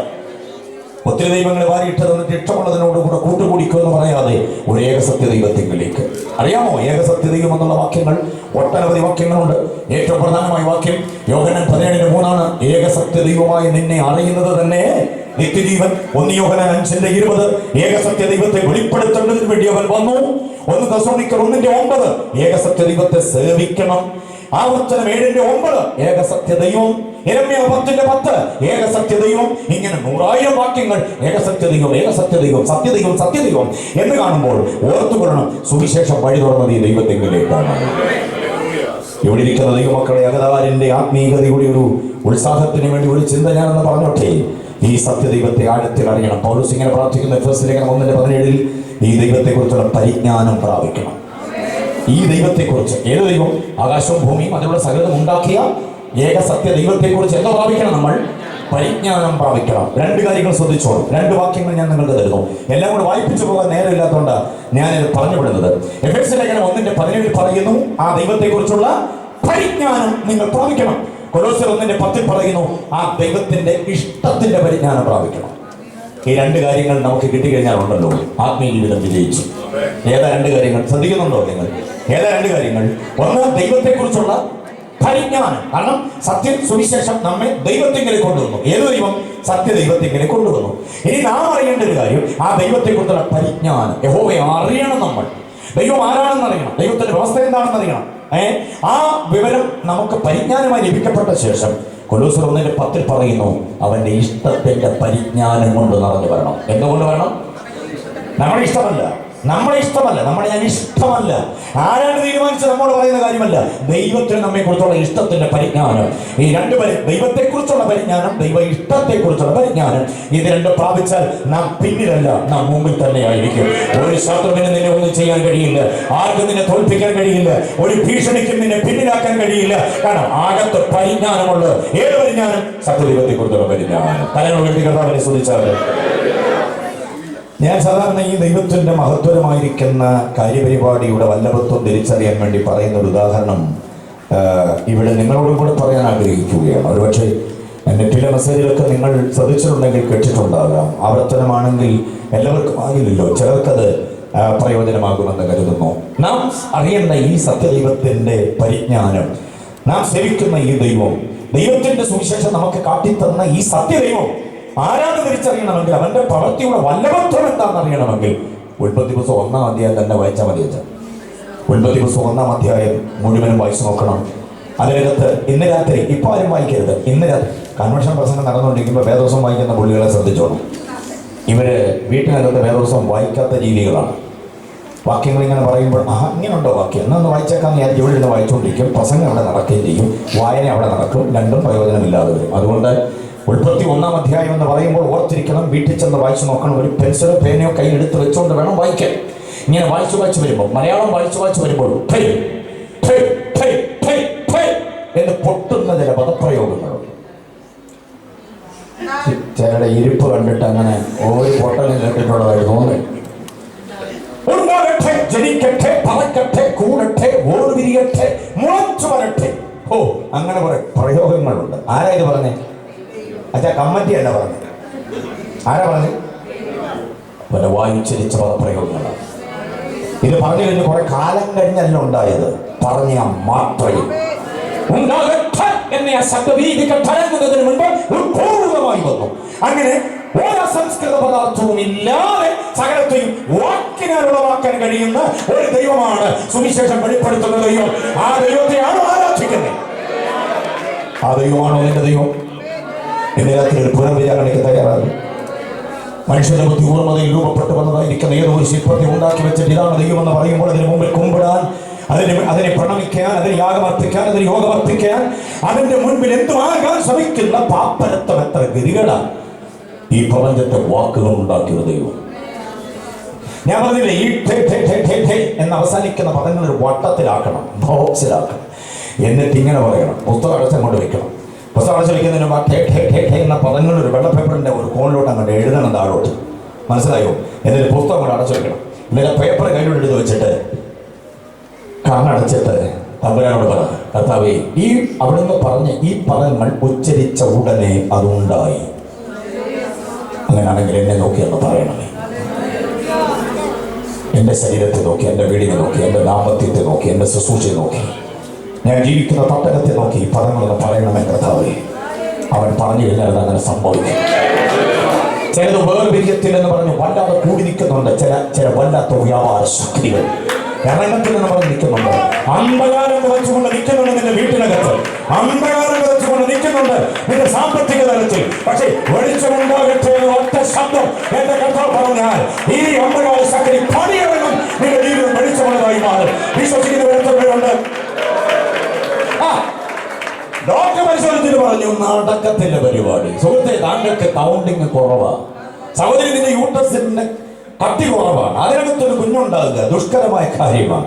അതുകൊണ്ട് അങ്ങനെ ഒരു ആശ വേണ്ട. തൽക്കാലം പ്രാർത്ഥിച്ച് സമയവും സന്ദർഭം ഉണ്ടാകുമ്പോൾ ഒരു കുഞ്ഞിനെ ദത്തെടുത്തു. ഇതാ ഡോക്ടറുടെ അവസാന വാക്ക്. മനസ്സിലാകുന്നുണ്ടോ? പ്രായമൊത്തിരി കൂടിപ്പോയെന്നോ അല്ലെങ്കിൽ പ്രായമൊത്തിരി കുറഞ്ഞു പോയെന്നോ സ്കാനിങ് ചെയ്ത ഡോക്ടർക്ക് ഒത്തിരി നിർദ്ദേശങ്ങളുണ്ട്. പക്ഷെ ഇന്ന് രാത്രി ആ അദ്ദേഹത്തിന് ഒരു പദം പറയുന്നുണ്ട്, ഉണ്ടാകട്ടെ. ഒരൊറ്റ പദം പറഞ്ഞാലുണ്ടല്ലോ, ഈ അസാധ്യതകളെ സാധ്യമാക്കിക്കൊണ്ട് നിനക്ക് നന്മയെ നൽകി തരാൻ കഴിയുന്ന ഒരു ദൈവം ഈ കൺവെൻഷൻ വന്ന് എത്ര പേര് വിശ്വസിക്കുന്നുണ്ട് ആ കാര്യം? അങ്ങനെ ഒരു ദൈവം, ഈ ദൈവത്തെ ആ സുവിശേഷം നമുക്ക് വെളിപ്പെടുത്തുന്നുണ്ട്. ഏതെങ്കിലും ഒരു ആവാഹന ശക്തിയുടെ അരിയിലേക്ക് സുവിശേഷം നമ്മളെ ആനയിക്കുകയല്ല, ഇങ്ങനെ ഒരു ദൈവത്തിന്റെ അരിയിലേക്ക്. വിശ്വസിക്കുന്നവർ എത്ര പേരുണ്ട്?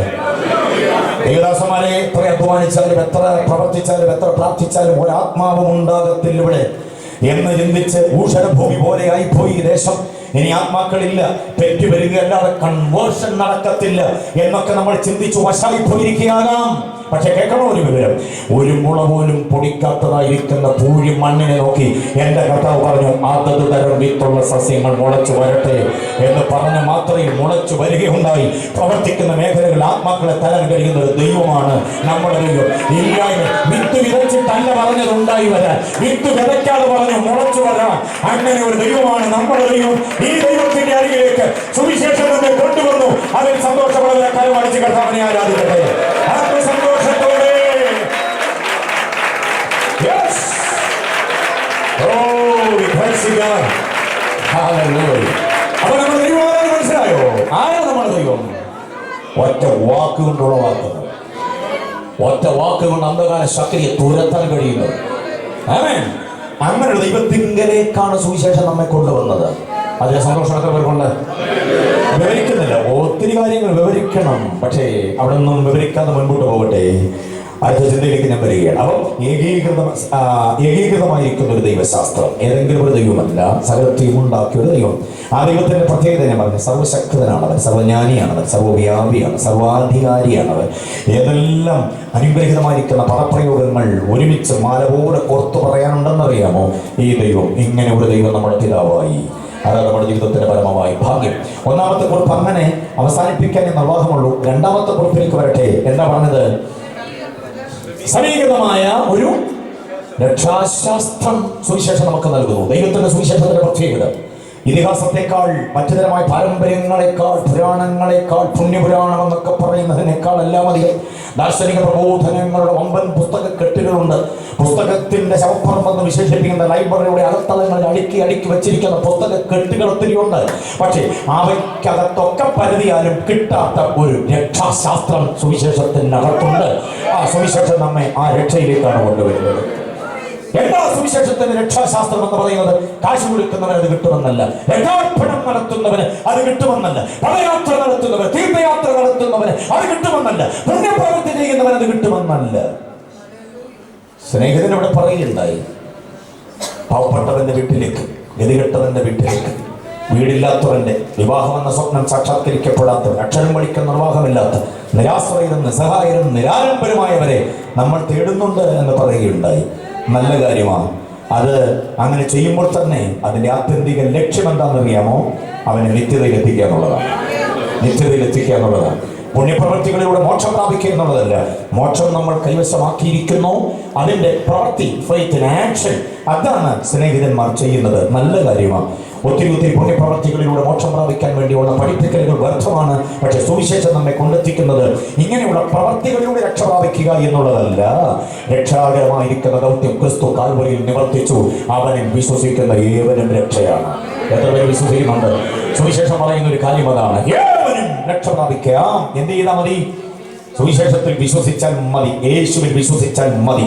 ആകാശത്തിന്റെ കീഴിൽ മനുഷ്യരുടെ ഇടയിൽ നൽകപ്പെട്ട ഒത്തിരി നാമമില്ല, പിന്നെ ഒരൊറ്റ നാമം, ഏകനാമമായ യേശുവിൽ വിശ്വസിക്കുന്ന ഏവനും എന്തോ ചെയ്യും? രക്ഷ പ്രാപിക്കും. അപ്പോസ്തലപ്രവൃത്തി 10:43 വാക്യം. ഒരു പൊതു മീറ്റിംഗ് ആയതുകൊണ്ടാണ് ഞാൻ രക്ഷാദൂതും ഒക്കെ അങ്ങനെ പ്രസ്താവിച്ചു പോകുന്നത്. Price the Lord. 10:43 പറയുന്നത് ഇതാ, അവന്റെ നാമത്തിൽ വിശ്വസിക്കുന്ന ഏവനും, അവന്റെ നാമം മൂലം ബന്ധമുണ്ട്, പാപമോചനമുണ്ട്. അപ്പൊ പാപമോചനത്തിന് ഒരേ ഒരു വഴിയേ ഉള്ളൂ. അതാ ഈ സുവിശേഷം വെളിപ്പെടുത്തുന്ന രക്ഷാശാസ്ത്രം എന്ന് പറയുന്നത്. യേശുവിൽ വിശ്വസിക്കുക. യേശുവിൽ വിശ്വസിക്കുന്ന ഏവനും, ആ പദമാണ് എനിക്കിഷ്ടം. ഏവനും, അതെങ്ങുന്നത കുലജാതനോ താണ വ്യക്തിയുമാകട്ടെ, കറുത്തവനോ വെളുത്തവനോ, ആഫ്രിക്കക്കാരനോ അമേരിക്കക്കാരനോ, ഇന്തോനേഷ്യക്കാരനോ ഇന്ത്യക്കാരനോ, അതൊന്നും വിഷയമല്ല. മനുഷ്യനായിട്ടാണോ അച്ഛാ ജന്മം എങ്കിൽ ഏവർക്കും സുവിശേഷം രക്ഷ നൽകുന്നു. എത്ര പേർക്ക് സമ്മതിക്കാൻ കഴിയുന്നുണ്ട്? ഇവിടെ ഉണ്ടാക്കപ്പെട്ട പലതും ചില ജാതികൾക്ക് വേണ്ടി, ചില മതങ്ങൾക്ക്, ചില കുലങ്ങൾക്ക്, ചില കുടുംബങ്ങൾക്ക്, ചില ഭാഷക്കാർക്ക്, ചില ദേശക്കാർക്ക് വേണ്ടി മാത്രം റിസർവ് ചെയ്യപ്പെടുമ്പോൾ ദൈവത്തിന്റെ സുവിശേഷം രക്ഷ ഏവരും നൽകി തരികയാണ്. അങ്ങനൊരു സുവിശേഷം, അതാണ് അതിന്റെ സവിശേഷത നാം അറിയണം. ഇവിടെ രക്ഷാകരമായ ദൗത്യം നമ്മുടെ കർത്താവ് കാൽവരിയിൽ നിവർത്തിക്കുവാനിടയായി. ആ രക്ഷാകര ദൗത്യത്തെ കുറിച്ച് 1-2 ചിന്തകൾ ഞാൻ പറയാം, ശ്രദ്ധിച്ചോണം. ഈ സുവിശേഷത്തിനകത്ത് അടക്കം ചെയ്തിട്ടുള്ള മഹത്തായിരിക്കുന്ന 1, 2, 3, 4 കാര്യങ്ങളുണ്ട്. അക്കമിട്ട് പറയുകയല്ലാതെ വിവരിപ്പാൻ നേരമില്ല. ദൈവത്തിന്റെ സുവിശേഷം രക്ഷാകരമാകുന്നതിനെ കുറിച്ച് നമ്മൾ പഠിക്കുമ്പോൾ അതിനകത്ത് അടക്കം ചെയ്തിട്ടുള്ള 1, 2, 3, 4 പ്രധാന കാര്യങ്ങൾ കേട്ടുകൊള്ളണം. 1, യേശുവിന്റെ തിരു അവതാരമാണ്. 2, യേശുവിന്റെ പരമയാഗമാണ്. 3, യേശുവിന്റെ പുനരുത്ഥാനമാണ്. 4, യേശുവിന്റെ സ്വർഗാരോഹണമാണ്. കണ്ടോ, ഇത്രയും 4 കാര്യങ്ങൾ ദൈവത്തിന്റെ സുവിശേഷം രക്ഷാകരമാകുന്നതിന് വേണ്ടി നൽകിത്തന്ന കാര്യമാണ്. ഏതൊക്കെയാണെന്ന് അറിയാമോ? ഓർമ്മയുണ്ടോ? ഒന്നാമത്തേത് എന്താ? യേശുവിന്റെ തിരു അവതാരം. ദൈവമായിരുന്നവൻ മനുഷ്യനായി മനുഷ്യന്റെ രക്ഷയ്ക്ക് വേണ്ടി അവതാരം ചെയ്തു. അതാണ് തിരു അവതാരം. ആ അവതാരം ചെയ്തവൻ ഇവിടെ രാജാവായി വിലസരിയായിരുന്നില്ല, പകരം നമുക്ക് വേണ്ടി കാൽവരിയിൽ എന്തോ ചെയ്തു? പരമയാഗമായി തീർന്നു. ആ പരമയാഗത്തിലൂടെയാണ് നമുക്ക് രക്ഷയുടെ വഴി തുറക്കപ്പെടാനിടയായി. ആ യേശുവല്ലാതെ വേറെ ഒരു മാർഗവുമില്ല രക്ഷിക്കപ്പെടാൻ. എത്ര പേര് സമ്മതിക്കുന്നുണ്ട് ആ കാര്യം? വേറെ ഏതെങ്കിലും ഒരു ദൈവമോ ഏതെങ്കിലും ഒരു സാധ്യതയോ ഇല്ല. ഒരൊറ്റ സാധ്യത, അത് യേശുവിൻ മാത്രം. അതാണ് ഞാൻ പറഞ്ഞേ, ക്രമീകൃതമായ ഒരു രക്ഷാശാസ്ത്രം. ഏത് മനുഷ്യനും, സമ്പന്നനാണോ ദരിദ്രനാണോ, അവൻ ആരിലേക്ക് വന്നേ പറ്റുള്ളൂ? യേശുവിലേക്ക് വന്നേ പറ്റൂ. അതാണ് സുവിശേഷം നമ്മൾ സവിശേഷതയായി പറയുന്നതിന്റെ കാരണം. സുവിശേഷം നമ്മൾ ഹൃദയംഗമായി ഏറ്റുകൊള്ളുന്നതിന്റെ അടിസ്ഥാന വിവരം യേശുവിലൂടെ അല്ലാതെ രക്ഷ വേറെ ഇല്ല. ഏറ്റവും സമ്മതിക്കാൻ കഴിയുന്നുള്ളത് സ്തോത്രം.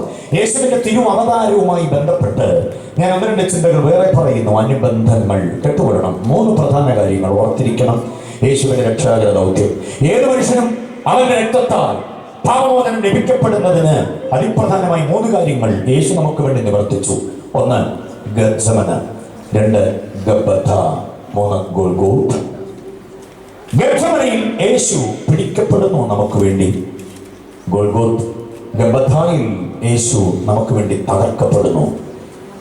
ഗോൽഗോഥായിൽ നമുക്ക് വേണ്ടി തറയ്ക്കപ്പെടുന്നു. ഈ 3 പ്രയോഗങ്ങൾ, 3 സ്ഥലനാമങ്ങൾ മറന്നു പോകരുത് ഒരിക്കലും. ഗബ്ബഥ യേശുവിനെ തകർത്ത് തരിപ്പണമാക്കിയൊരു സ്ഥലമാണ്. തകർത്തുകളവൻ യഹോവയ്ക്ക് ഇഷ്ടം തോന്നി എന്നതുകൊണ്ട് ആ തകർച്ചയ്ക്ക് യേശു ഏൽപ്പിച്ചു കൊടുത്തൊരു തട്ടകമാണ്. ഏതാ? ഗബ്ബഥ. റോമൻ പ്രൊക്രേറ്റർ ആയിരുന്ന പിലാത്തോസിന്റെ പ്രട്ടോറിയം, അതാണ് ഗബ്ബഥ. ഗബ്ബഥ എന്നുള്ളത് അരമിക് വേർഡ്, അതിന്റെ മലയാളമാണ് കൽത്തളം. അവിടെയാണ് യേശു കണ്ടാൽ ആളല്ല എന്ന് തോന്നുമാറ് വിരൂപനായത്. രക്ഷാകര ദൗത്യത്തിന്റെ വിവിധ പടികളാണ് അതെല്ലാം. ഗത്സമനയിൽ പിടിക്കപ്പെട്ടവൻ അവിടെ അടിച്ചു നടത്തപ്പെട്ടു പോരുകയാണ് ഇങ്ങോട്ട്. ഒടുവിൽ ഗബ്ബഥായിൽ വന്ന് തകർക്കപ്പെടുന്നു. ആ ഗബ്ബഥായിൽ നിന്ന് ചുമന്ന കുരിശുണ്ട്. കുരിശിന്റെ വഴിത്താര ഗബ്ബഥ മുതൽ ഗോൽഗോഥ വരെയാണ്. കണ്ടോ, രക്ഷയുടെ വഴി തുറക്കപ്പെടുന്ന ഓരോ രീതികൾ കണ്ടോ. ഈ ഗബ്ബഥ മുതൽ ഗോൽഗോഥ വരെയുള്ള കുരിശിന്റെ വഴിത്താരയിലൂടെ ഭാരമുള്ള തടിക്കുരിശും വഹിച്ചുകൊണ്ട് യേശു പോകുന്നു. വീണ് എഴുന്നേറ്റു. ഗോൽഗോഥയിൽ ചെല്ലുമ്പോൾ പാറയിൽ വെട്ടി കുഴിയിലേക്ക് കുരിശോട് ചേർത്ത് അവനെ ബന്ധിച്ച് അതിലേക്ക് കാഞ്ഞെടുത്തെറിഞ്ഞിടുമ്പോ അസ്ഥിയോടുള്ള ബന്ധം വിട്ടുപോയി. അവൻ അനുഭവിച്ചത് ഭയങ്കരമാണ്. വിവരിപ്പാൻ നേരമില്ല എനിക്ക്. ആ ഭാഗങ്ങളൊന്നും ശ്രദ്ധിച്ചോളണം. വല്ലാത്തൊരു കോലമായി യേശു കുരിശിൽ തൂങ്ങിക്കിടക്കുന്നു. അവിടെ കൊണ്ട് തീരുകയായിരുന്നു യേശുവിന്റെ ചരിത്രമെങ്കിൽ ഈ സുവിശേഷം പ്രസംഗിക്കാൻ ഞാൻ ഇറങ്ങുമായിരുന്നില്ല. പക്ഷേ സുവിശേഷത്തിന് അപ്പുറത്ത് മറ്റൊരു സാധ്യത. ഗോൽഗോഥ കൊണ്ട് തീരുന്നില്ല യേശുവിന്റെ ചരിത്രം. ഗത്സമന പഠിക്കുമ്പോൾ കണ്ണ് ഈറനണിഞ്ഞു പോകും. ഗബ്ബഥ വീണ്ടും അന്വേഷിക്കുമ്പോൾ നമ്മൾ അലറിക്കരഞ്ഞു പോകും. ഗോൽഗോഥയിലേക്ക് വരുമ്പോൾ നമ്മുടെ ബോധം നഷ്ടപ്പെട്ടു പോകും. പക്ഷേ നമ്മുടെ ആ അവസ്ഥയ്ക്ക് മാറ്റമുണ്ടാകുന്നത് കല്ലറത്തോട്ടത്തിൽ തുറന്നു കിടക്കുന്നു. അതാണ് സുവിശേഷത്തിലെ യേശുവിനെ വിശ്വസിക്കുന്നവന് രക്ഷാശാസ്ത്രം എന്നുള്ള ഭാഗം ഞാൻ അവിടെ അവസാനിപ്പിക്കുന്നു. അടുത്തത് എന്ന് പറയുന്നത് ഭാവികാല പ്രത്യാശയുടെ അനുഗ്രഹീതമായ അനുഭവം, തികവുറ്റ ഒരു ഭാവികാല ശാസ്ത്രം. എത്ര പേര് വിശ്വസിക്കുന്നുണ്ടത്? യേശുവിൽ വിശ്വസിക്കുന്നവന്, ദൈവത്തിന്റെ സുവിശേഷത്തിൽ വിശ്വസിക്കുന്നവന് എന്തോ കിട്ടും? തികവുറ്റ ഒരു ഭാവികാല പ്രത്യാശയുണ്ട്. എന്താ ഭാവികാല പ്രത്യാശ? നമ്മുടെ ഭാവികാല പ്രത്യാശ എന്തോ? അങ്ങനെ ഭാവിച്ചുകൊണ്ട് ഇനിയുള്ള കാലം മൊത്തം കഴിയണമെന്നാണ് നമ്മുടെ പ്രസക്തമായി നമ്മുടെ കർത്താവിന്റെ അതാണ് നമ്മുടെ ഏറ്റവും വലിയ പ്രത്യാശ. എത്ര പേർക്കുണ്ട് പ്രത്യാശ? ഇവിടെ തിരക്കിട്ടതായിരിക്കുന്ന ജീവിതത്തിനിടയിൽ ആ പ്രത്യാശ അകത്തുള്ളവർ എത്ര പേരുണ്ട്? ഹല്ലേലൂയ. പ്രിയരെ, ക്രിസ്തു യേശുവിനെ കുറിച്ചുള്ളതായിരിക്കുന്ന രക്ഷണീയ സുവിശേഷം, അതിനാണ് ദൈവത്തിന്റെ സുവിശേഷം എന്ന് പറയുന്നത്. ആ സുവിശേഷം നമ്മെ യേശുവിലേക്ക് കൂടുതൽ അടുപ്പിച്ചു കൊണ്ടുവരുന്നു, വലിച്ചടുപ്പിക്കുന്നു. മരണാനന്തര ജീവിതവും നമുക്ക് പ്രത്യാശയായി നൽകുന്ന ദൈവത്തിന്റെ സുവിശേഷമാണ്. അകതാരിൽ താല്പര്യമുള്ള ഏറ്റവും മഹത്തായിരിക്കുന്ന ചില കാര്യങ്ങളുണ്ട്. 1, 2, 3, 4, 5, 6 എന്ന അക്കമിട്ട് എഴുതിയാൽ അനുഗ്രഹീതമായിരിക്കുന്ന 6 ചിന്തകൾ. ഞാൻ കവലകളിൽ പ്രസംഗിക്കുന്നത് ആ 6 കാര്യങ്ങളാണ്. രക്ഷാകര സുവിശേഷത്തിന്റെ മഹത്വരമായിരിക്കുന്ന പദ്ധതി നമുക്ക് വേണ്ടി ആവിഷ്കരിച്ചു തന്ന് കർത്താവിനെ വർണ്ണിക്കുമ്പോൾ എനിക്ക് ഈ 6 കാര്യങ്ങൾ പറയാതെ മുൻപോട്ട് പോകാനാവില്ല. ഈ നമ്മെ ചേർക്കാൻ വരുന്ന കർത്താവിന്റെ മഹത്വപൂർണമായിരിക്കുന്ന 6 ചിന്തകളുണ്ട്. വേണമെങ്കിൽ കുറിച്ചെടുത്തുകൊള്ളണം നിങ്ങൾ. ഓരോന്ന് ഞാൻ പറയാം. ഈ പ്രസംഗം ഹ്രസ്വമാണെങ്കിലും അതിനകത്ത് ലഭിക്കപ്പെടുന്ന ആത്മീക ചിന്തകൾ കൊണ്ട് നിങ്ങൾക്ക് ഗംഭീര സന്ദേശങ്ങൾ ഉണ്ടാക്കാനായിട്ട് കഴിയും. 6 കാര്യങ്ങൾ ഉജ്ജ്വലമാണ്. യേശുവുമായി ബന്ധപ്പെട്ട 6 കാര്യങ്ങൾ. 1, ദൈവത്തിന്റെ സുവിശേഷത്തിൽ യേശുവിന്റെ പ്രാധാന്യത അഥവാ രക്ഷാകര ദൗത്യത്തിന്റെ പ്രാധാന്യത എന്ന് പറയുന്നത് യേശു ഏക രക്ഷകനാണെന്നുള്ളതാണ്. യേശു ആരാ? നമുക്കറിയാവുന്ന കാര്യമാണ്. പക്ഷേ അതിനകത്തെ ആ ഏക എന്ന പദം ഒരിക്കലും ഒഴിവാക്കരുത്. രക്ഷകന്മാർ ഒത്തിരി ഉണ്ട് ഇവിടെ, ഒത്തിരി രക്ഷകന്മാരെ അവതരിപ്പിക്കുന്നുണ്ട്. പക്ഷേ നമുക്ക് ലഭിക്കപ്പെട്ടതായിരിക്കുന്ന ഈ രക്ഷകനെ കുറിച്ച് വിശേഷണം വചനം പറയുന്നു. അവൻ എങ്ങനെയുള്ള രക്ഷകൻ? ഏക രക്ഷകൻ. എത്ര പേര് സമ്മതിക്കുന്നുണ്ട് ആ കാര്യം? ഏതെങ്കിലും ഒരു ജനത്തെ രാജ്യത്തെ, ഒരു കുലത്തെ, ഒരു കുടുംബത്തെ, ഒരു വർണ്ണത്തെ, വർഗത്തെയൊക്കെ ഉയർത്താൻ വേണ്ടി വന്ന രക്ഷകന്മാർ ഒട്ടനവധി പേരുണ്ട്. പക്ഷെ എന്റെ യേശുവിന്റെ പ്രത്യേകത, അവൻ ഏതെങ്കിലും ഒരു പ്രത്യേക വിഭാഗത്തിന് വേണ്ടിയല്ല, സകല ജനത്തെയും രക്ഷിക്കേണ്ടതിന് വേണ്ടി വന്ന ഒരു രക്ഷകൻ. മാത്രമല്ല, ചിലരൊക്കെ വന്ന് രക്ഷിച്ചത് ചില പ്രത്യേക അധീശത്വങ്ങളിൽ നിന്നാണ്, ചില പ്രത്യേക അടിമത്വങ്ങളിൽ നിന്നാണ്, അവരനുഭവിക്കുന്ന ചില പ്രത്യേക പ്രതിസന്ധികളിൽ നിന്നാണ്. പക്ഷെ ഈ രക്ഷകൻ നമ്മെ വിടുവിച്ചത് നിത്യ നരകത്തിന്റെ തീപ്പൊയ്കയിൽ നിന്ന്, നിത്യ ശിക്ഷാവധിയിൽ നിന്ന്, ദൈവം വെച്ചിരുന്നതായ കഠോരമായ ന്യായവിധിയുടെ പിടിമുറുക്കത്തിൽ നിന്ന് നമ്മെ വിടുവിച്ചത് കൊണ്ട്, അങ്ങനെ വിടുവിച്ച ഒറ്റ രക്ഷകന്മാരും വേറെയില്ല. അതുകൊണ്ട് യേശുവിനെ നമ്മൾ പറയുന്നു, അവൻ ഏക രക്ഷകനാണ്, ഏകൻ. അപ്പോൾ സുവിശേഷം നമ്മെ കൊണ്ടുവരുന്നത് ഈ ഏക രക്ഷകന്റെ അരികിലേക്ക്. മനസ്സിലാകുന്നുണ്ടോ? രണ്ടാമത്തെ ചിന്ത മറക്കരുത്, ഏക കർത്താവാണ് യേശു. ആരാ? ഏക കർത്താവ്. ഒത്തിരി കർത്താക്കന്മാരുണ്ടായിരിക്കാം ഇവിടെ, ഒത്തിരി കർത്താക്കന്മാർ. അധികാരി വർഗങ്ങളിൽ ഒത്തിരി കർത്താക്കന്മാരുണ്ട്. പ്രസിഡന്റ് മുതൽ നമ്മുടെ പഞ്ചായത്ത് മെമ്പർ വരെയുള്ള എല്ലാ കർത്താക്കന്മാരാണ്. അറിയാമോ? ഒരു വാർഡിന്റെ കർത്താവാണ് നമ്മുടെ പഞ്ചായത്ത് മെമ്പർ. ഒരു പഞ്ചായത്തിന്റെ പ്രസിഡന്റ് എന്ന് പറഞ്ഞാൽ പഞ്ചായത്തിന്റെ മുഴുവൻ കർത്താവാണ്. അങ്ങനെ കർത്താക്കന്മാർ ഒട്ടനവധി പേരുണ്ട്. പക്ഷേ തന്റെ നാമം ഏത് നാമം ഏറ്റുപാടുന്ന ഒരു കർത്താവുണ്ട്. അതാരാ? യേശു മാത്രം. ആ നാമത്തിന് മുമ്പിൽ സകല മുഴങ്കാലും എന്തോ ചെയ്യുന്നു? മടങ്ങുന്നു. ആ നാമം ഏറ്റുപറയുന്നവനകത്ത് രക്ഷ സൗജന്യമായി ലഭിക്കപ്പെടുന്നു. ആ നാമം സകല ശക്തിക്കും, സകല വാഴ്ചകൾക്കും, അധികാരത്തിനും, കർത്തൃത്വത്തിനും മീരെയല്ല, പിന്നെ എവിടെയാണ്? അത്യന്തം മീരെ. അത് ഈ ലോകത്തിൽ മാത്രമല്ല, പിന്നെ വരാനുള്ളതിനും അവനെ തന്നെ കർത്താവായി ഉയർത്തിയിരിക്കുന്നു. അതുകൊണ്ട് യേശുവിനെ വിളിക്കുന്നു കർത്താവല്ല, പിന്നെ ആരാ? ഏക കർത്താവ്. ആ പദം ചേർത്ത് പറയുമ്പോഴാണ് അതിന് കൂടുതൽ മനോഹാരിത ഉണ്ടാകുന്നത്. യേശു കർത്താവ് എന്ന് പറയരുത്, പിന്നെ എങ്ങനെ? ഏക കർത്താവ്. കർത്താക്കന്മാർ ഒത്തിരി ഉണ്ട് ഇവിടെ. മോശം ദേശത്ത് ഫറവോന്റെ അധീശത്വത്തിലായിരുന്നു ഇസ്രായേലിന്റെ ജനത്തെ വിടുവിക്കേണ്ടതിന് വേണ്ടി വന്ന കർത്താവായിരുന്നു മോശ. മോശയുടെ കാലശേഷം പിന്നെ ഇവിടെ കർത്താവ് യോശുവയായിരുന്നു. യോശുവയുടെ കാലശേഷം പിന്നെ ന്യായാധിപന്മാരായിരുന്നു ഇവിടെ കർത്താക്കന്മാർ. പക്ഷേ ഈ കർത്താക്കന്മാരെല്ലാം പിന്നിലാക്കിക്കൊണ്ട് സകല ജനത്തെയും കർത്തൃത്വം നടത്തുവാൻ കരുത്തുള്ളൊരു കർത്താവ് രംഗത്ത് വരുന്നു, യേശു മാത്രം. അവ യേശു കർത്താവല്ല, പിന്നെ ആരാ? ഏക കർത്താവാണ്. അടുത്തിട്ടുണ്ടോ? മൂന്നാമത്തെ ഡയലോഗ്, യേശു ദൈവമല്ല, ഏക ദൈവമാണ്, ഏക സത്യദൈവമാണ്. യേശു ഏക സത്യദൈവമാണ് എന്നതിന് ഒട്ടനവധി തെളിവുകളുണ്ട്. നിരത്താൻ നേരമില്ലാത്തത് അവിടെ പ്രശ്നം. യേശു ഏക സത്യദൈവമാണ്. അവൻ സത്യദൈവവും പിന്നെ നിത്യജീവനുമാകും. യേശു ദൈവമാണെന്ന് വിശ്വസിക്കുന്ന എത്ര പേരുണ്ട്? യേശു ഇന്ദ്രജാലം മായാജാലം പ്രകടനക്കാരനായിരുന്നു എന്ന് മാത്രം വിശ്വസിക്കുന്നവരാ കൂടുതൽ ആളുകളും. യേശുവിന്റെ ദൈവത്വത്തെയൊക്കെ ചോദ്യം ചെയ്തു തുടങ്ങിയിരിക്കുന്നു പ്രധാന പ്രസംഗകർ പലരും.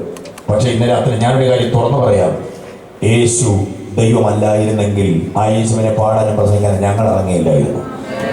യേശു ഏതാണ്ട് ചെയ്തു, അത്ഭുതങ്ങൾ ചെയ്തു എന്നുള്ളതല്ല, യേശു ദൈവമാണെന്നുള്ളതാണ് ഏറ്റവും സവിശേഷമായത്. അത് വിശ്വസിക്കുന്നവർക്ക് ഞാൻ ദൈവത്തെ സ്തുതിക്കുകയും, ദൈവത്തിന്റെ ഒരു അല്പഭാഗം കയ്യിലുള്ള ഒരാളല്ല യേശു. യേശു സത്യദൈവമാണ്. യേശു അത് ഉറക്കെ പറയേണ്ട കാര്യമാണ്. യേശു സത്യദൈവമാണ്. ലോകത്തിലെ പണ്ഡിതനെന്ന് വിശേഷിപ്പിക്കുന്ന എത്ര വമ്പൻ ആളുകൾ പറഞ്ഞാലും, യേശുവിന്റെ ദൈവത്വത്തിനെതിരെ ആരൊക്കെ കത്തി ഓങ്ങിയാലും, ആരൊക്കെ അവരുടെ നാവ് ഫലമാക്കിയാലും, ഞാൻ ഒറ്റയാൻ പറ്റാതമായി എന്ന് പറയുന്നു, എന്റെ യേശു ഏക സത്യദൈവമാണ്. വിശ്വസിക്കുന്നവർ എത്ര പേരുള്ളത്? ജീവിതത്തിന്റെ വഴിത്താരകളിൽ വല്ലാത്ത പ്രതിസന്ധികളും പ്രാരാബ്ധങ്ങളും വല്ലാത്തതായിരിക്കുന്ന വേദനകളും ഒക്കെ ഉരുണ്ടുകൂടുമ്പോൾ മനസ്സിൽ ധ്യാനിക്കാനും ആശ്വാസം കൊള്ളാനും പറ്റുന്ന യേശുവിന്റെ ദൈവത്വവുമായി ബന്ധപ്പെട്ട 5 വാക്യം ഞാൻ തരാം. വേണോ? ഉൾത്തടത്തിൽ ഏറ്റെടുത്തു കൊള്ളണം. 5 വാക്യം പ്രാർത്ഥിക്കുമ്പോൾ ഇത് പറയണം. കഥാവി ഇത് ഇങ്ങനെയുള്ള ദൈവമാണല്ലോ. അതുകൊണ്ട് ഞാനത് വിശ്വസിക്കുന്നു എന്ന് പറഞ്ഞ് ഏറ്റെടുത്തോളാം. ക്രിസ്ത്യൻ ജീവിതം ആരുടെയും മുമ്പിൽ ഓച്ചാനിച്ച് നിൽക്കാനുള്ളതല്ല. ക്രിസ്ത്യൻ ജീവിതം ആരുടെയും ഔദാര്യത്തിന് കാത്തു നിൽക്കേണ്ടതല്ല. ക്രിസ്ത്യൻ ജീവിതം ഈ ദൈവത്തിന് ആശ്രയിച്ച് മുൻപോട്ട് പോകേണ്ടതാണ്. ഏതെങ്കിലും ഒരു ദൈവമല്ല, ഏക സത്യദൈവം.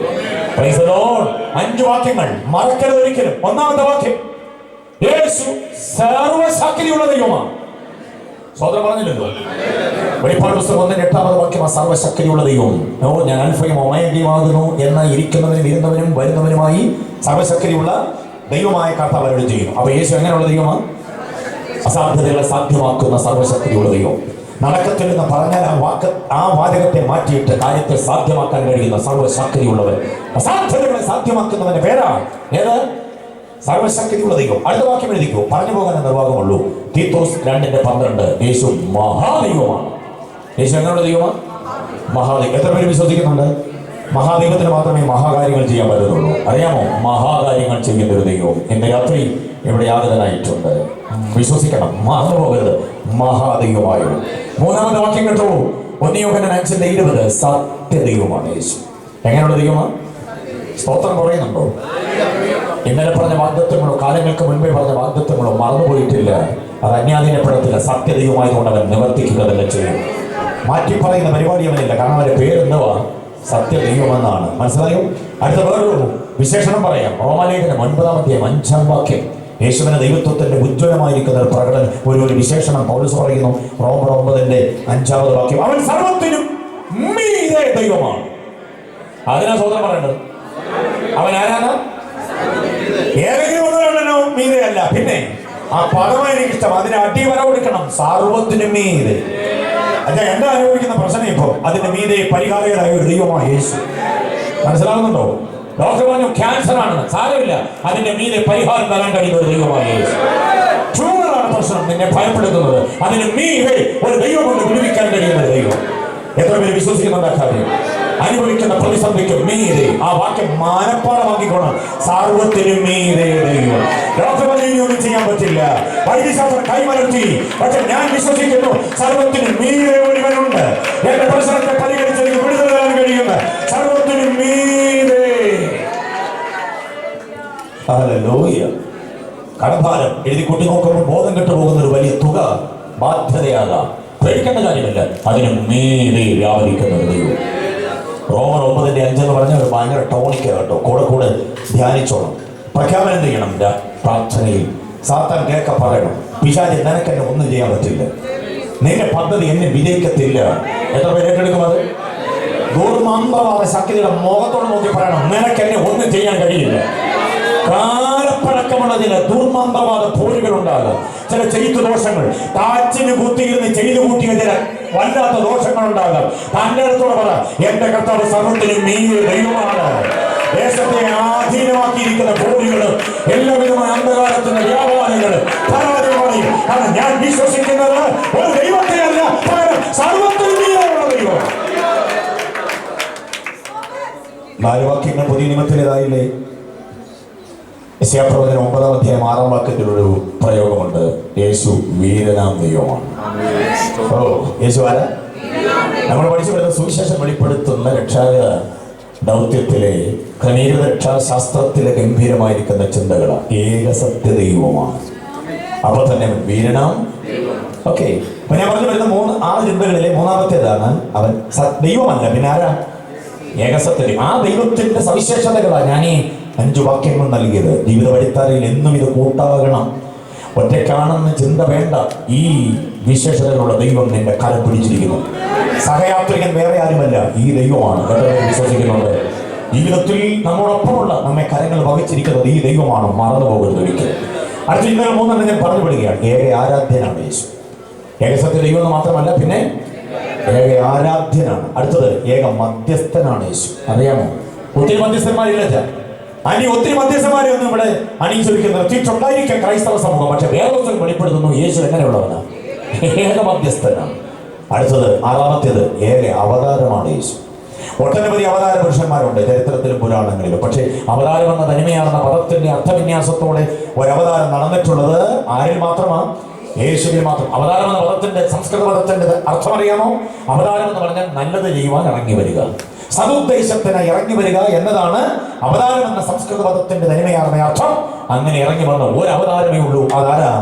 യേശു. ഇറങ്ങി വന്നത് നിഗ്രഹമല്ല, ഇറങ്ങി വന്നത് ജീവൻ തരാൻ, സമൃദ്ധിയായി ജീവൻ തരാൻ. ഒറ്റ അവതാരമേ ഉള്ളൂ. അങ്ങനെ അത് നമ്മുടെ കർത്താവാണ്. അപ്പോൾ രക്ഷാകര ദൗത്യം മാത്രമല്ല, ഭാവി പ്രത്യാശ. അതാണ് സുവിശേഷത്തിന്റെ ഏറ്റവും മഹത്തായ കാര്യം. ഒരു ഭാവി പ്രത്യാശയുണ്ട് നമുക്ക്. എന്താണ് ആ ഭാവി പ്രത്യാശ? നമ്മുടെ കർത്താവ് മടങ്ങി വരും. ഞാൻ ഇരിക്കുന്ന ഇടത്ത് നിങ്ങളെയും ഇരുത്തേണ്ടതിന് ഞാൻ പിന്നെയും വന്ന് നിങ്ങളെ എൻ്റെ അടുക്കൽ.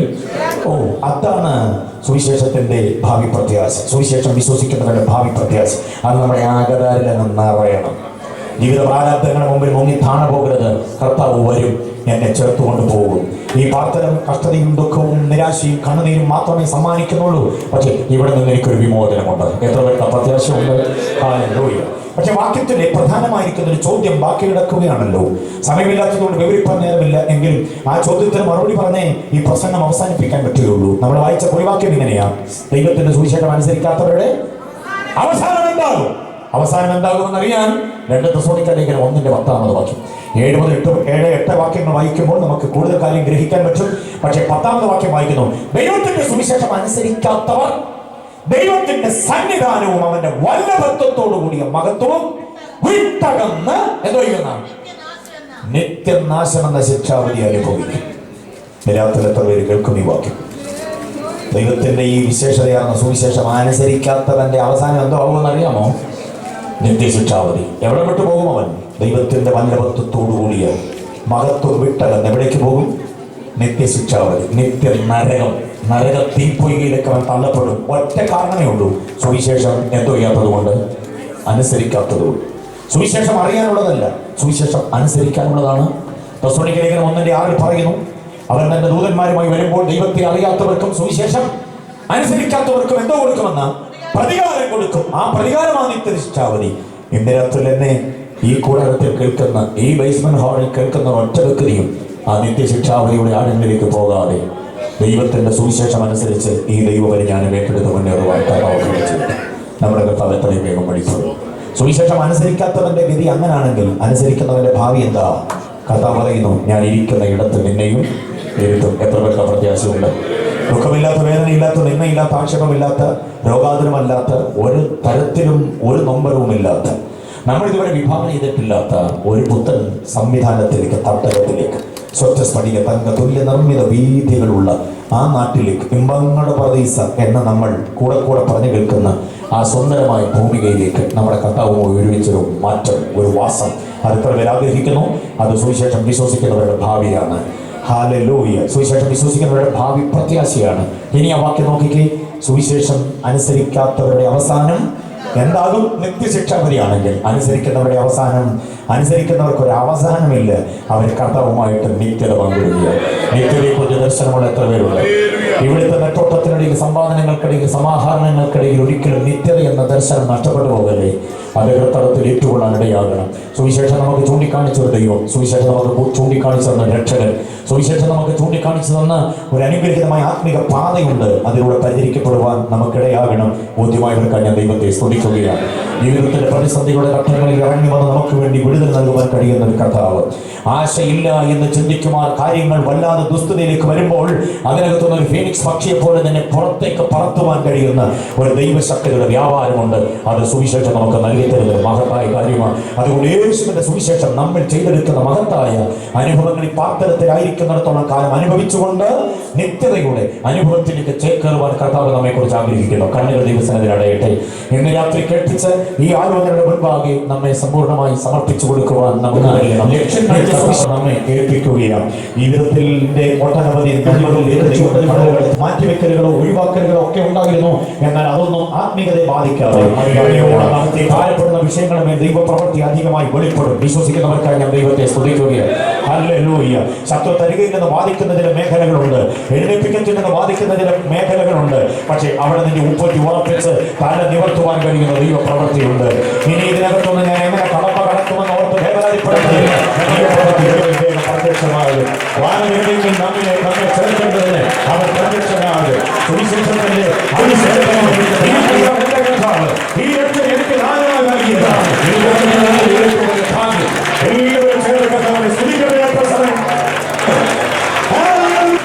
ഒരു നിമിഷം പ്രത്യാശയുടെ അനുഗ്രഹീതമായിരിക്കുന്ന ചില ശരണങ്ങൾ മാത്രം ചേർന്ന് ഒന്ന് പാടി നമ്മുടെ കർത്താവിനെ ആരാധിക്കും.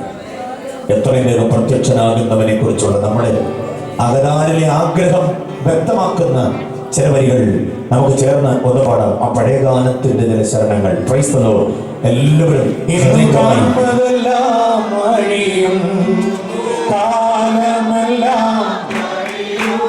പഴയ ഗാനത്തിന്റെ ശരണങ്ങൾ.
ശക്തമായ വളരെ പച്ചയായ സുവിശേഷത്തിന്റെ സന്ദേശം ഇന്ന് രാത്രി തിരുവചനത്തിന്റെ ആധികാരികതയിൽ കർത്താവിന്റെ ദാസൻ വിശ്വാസം കൂടെ കേൾക്കുവാൻ സർവശക്തനായ ദൈവം നമുക്കിടയാക്കി കർത്താവിന്റെ ദാസൻ പ്രത്യേകം നന്ദി പറയുന്നു. പ്രൈസ് സംഘാടകർക്ക് വേണ്ടി ടീം അംഗങ്ങൾ, കർത്തദാസന്മാർ എല്ലാവർക്കും പ്രൈസ് ലോർഡ് കടന്നു വന്ന എല്ലാ ജനങ്ങൾക്കും പ്രത്യേകമായി നന്ദി പറയുന്നു. ദൈവം നിങ്ങളെ എല്ലാവരും അനുഗ്രഹിക്കട്ടെ. ആമേൻ. സ്തോത്രം. ഇന്ന് ഈ യോഗത്തിന് വേണ്ടി ഓഫറിംഗ് ഒന്നും എടുക്കുന്നില്ല. എന്നാൽ പ്രിയ സഹോദരൻ ജെയ്സൺ നേരത്തെ സൂചിപ്പിച്ചതുപോലെ നിങ്ങൾക്കറിയാം, പല ആത്മീയ പ്രവർത്തികൾ സ്നേഹിതൻ മാസികയോടുള്ള ബന്ധത്തിൽ ചെയ്യുന്നതിൽ ഏറ്റവും പ്രധാനപ്പെട്ട ഒരു കാര്യമാണ് മിഷൻ സ്റ്റേഷൻസിനെ സപ്പോർട്ട് ചെയ്യുക എന്നുള്ളത്. ആമേൻ. സ്തോത്രം. 2-3 പേര് ആ മിഷൻ സ്റ്റേഷൻ്റെ സപ്പോർട്ടിന് വേണ്ടി കുറച്ച് പണം കൊടുക്കുന്നുണ്ട്. എന്നാൽ ഇനിയും അതിനുവേണ്ടി സാമ്പത്തികമായ ആവശ്യങ്ങൾ ഒട്ടനവധിയുണ്ട്. നിങ്ങൾക്ക് ആർക്കെങ്കിലും സ്നേഹിതൻ മാസികയോടുള്ള ബന്ധത്തിൽ പ്രിയ സഹോദരന്മാര് നൽകുന്ന മിഷൻ സ്റ്റേഷൻ പ്രവർത്തനങ്ങളിൽ സഹകരിക്കാൻ താല്പര്യമുണ്ടെങ്കിൽ അവരിൽ ആരെങ്കിലുമായിട്ട് നിങ്ങൾക്ക് ബന്ധപ്പെടുകയും ആ പ്രവർത്തനങ്ങളെ നിങ്ങൾക്ക് സഹായിക്കുവാനുമായിട്ട് കഴിയും. കർത്താവ് ഇതിന്റെ എല്ലാ പ്രവർത്തനങ്ങളെ അനുഗ്രഹിക്കട്ടെ. ഒരു നിമിഷം കൂടെ കണ്ണുകളെ അടച്ച് ദിവസരതിയിൽ നമുക്ക് പ്രാർത്ഥിക്കാം. ഇന്ന് രാത്രി അനുഗ്രഹീതമായ ഒരു യോഗം നമുക്ക് ദൈവം തന്നു. നല്ല ആരാധന കർത്താവ് നമുക്ക് നൽകി തന്നു. അനുഗ്രഹീതമായ തിരുവചനം ദൈവം നമുക്ക് തന്നു. ഇന്ന് രാത്രി നമ്മെ കർത്താവ് സന്തോഷത്തോടെ മടക്കി അയക്കുകയാണ്. ഇന്ന് രാത്രി കേട്ട വചനം നമ്മുടെ അടുക്കലെത്തി. ഹല്ലേലൂയ. ഒരു വിടുതലോടെ നമുക്ക് ഇന്ന് രാത്രി പോകാം. ഈ വചനത്തിന്റെ ശക്തിയിൽ നമുക്ക് ജീവിക്കാം. ഹല്ലേലൂയ.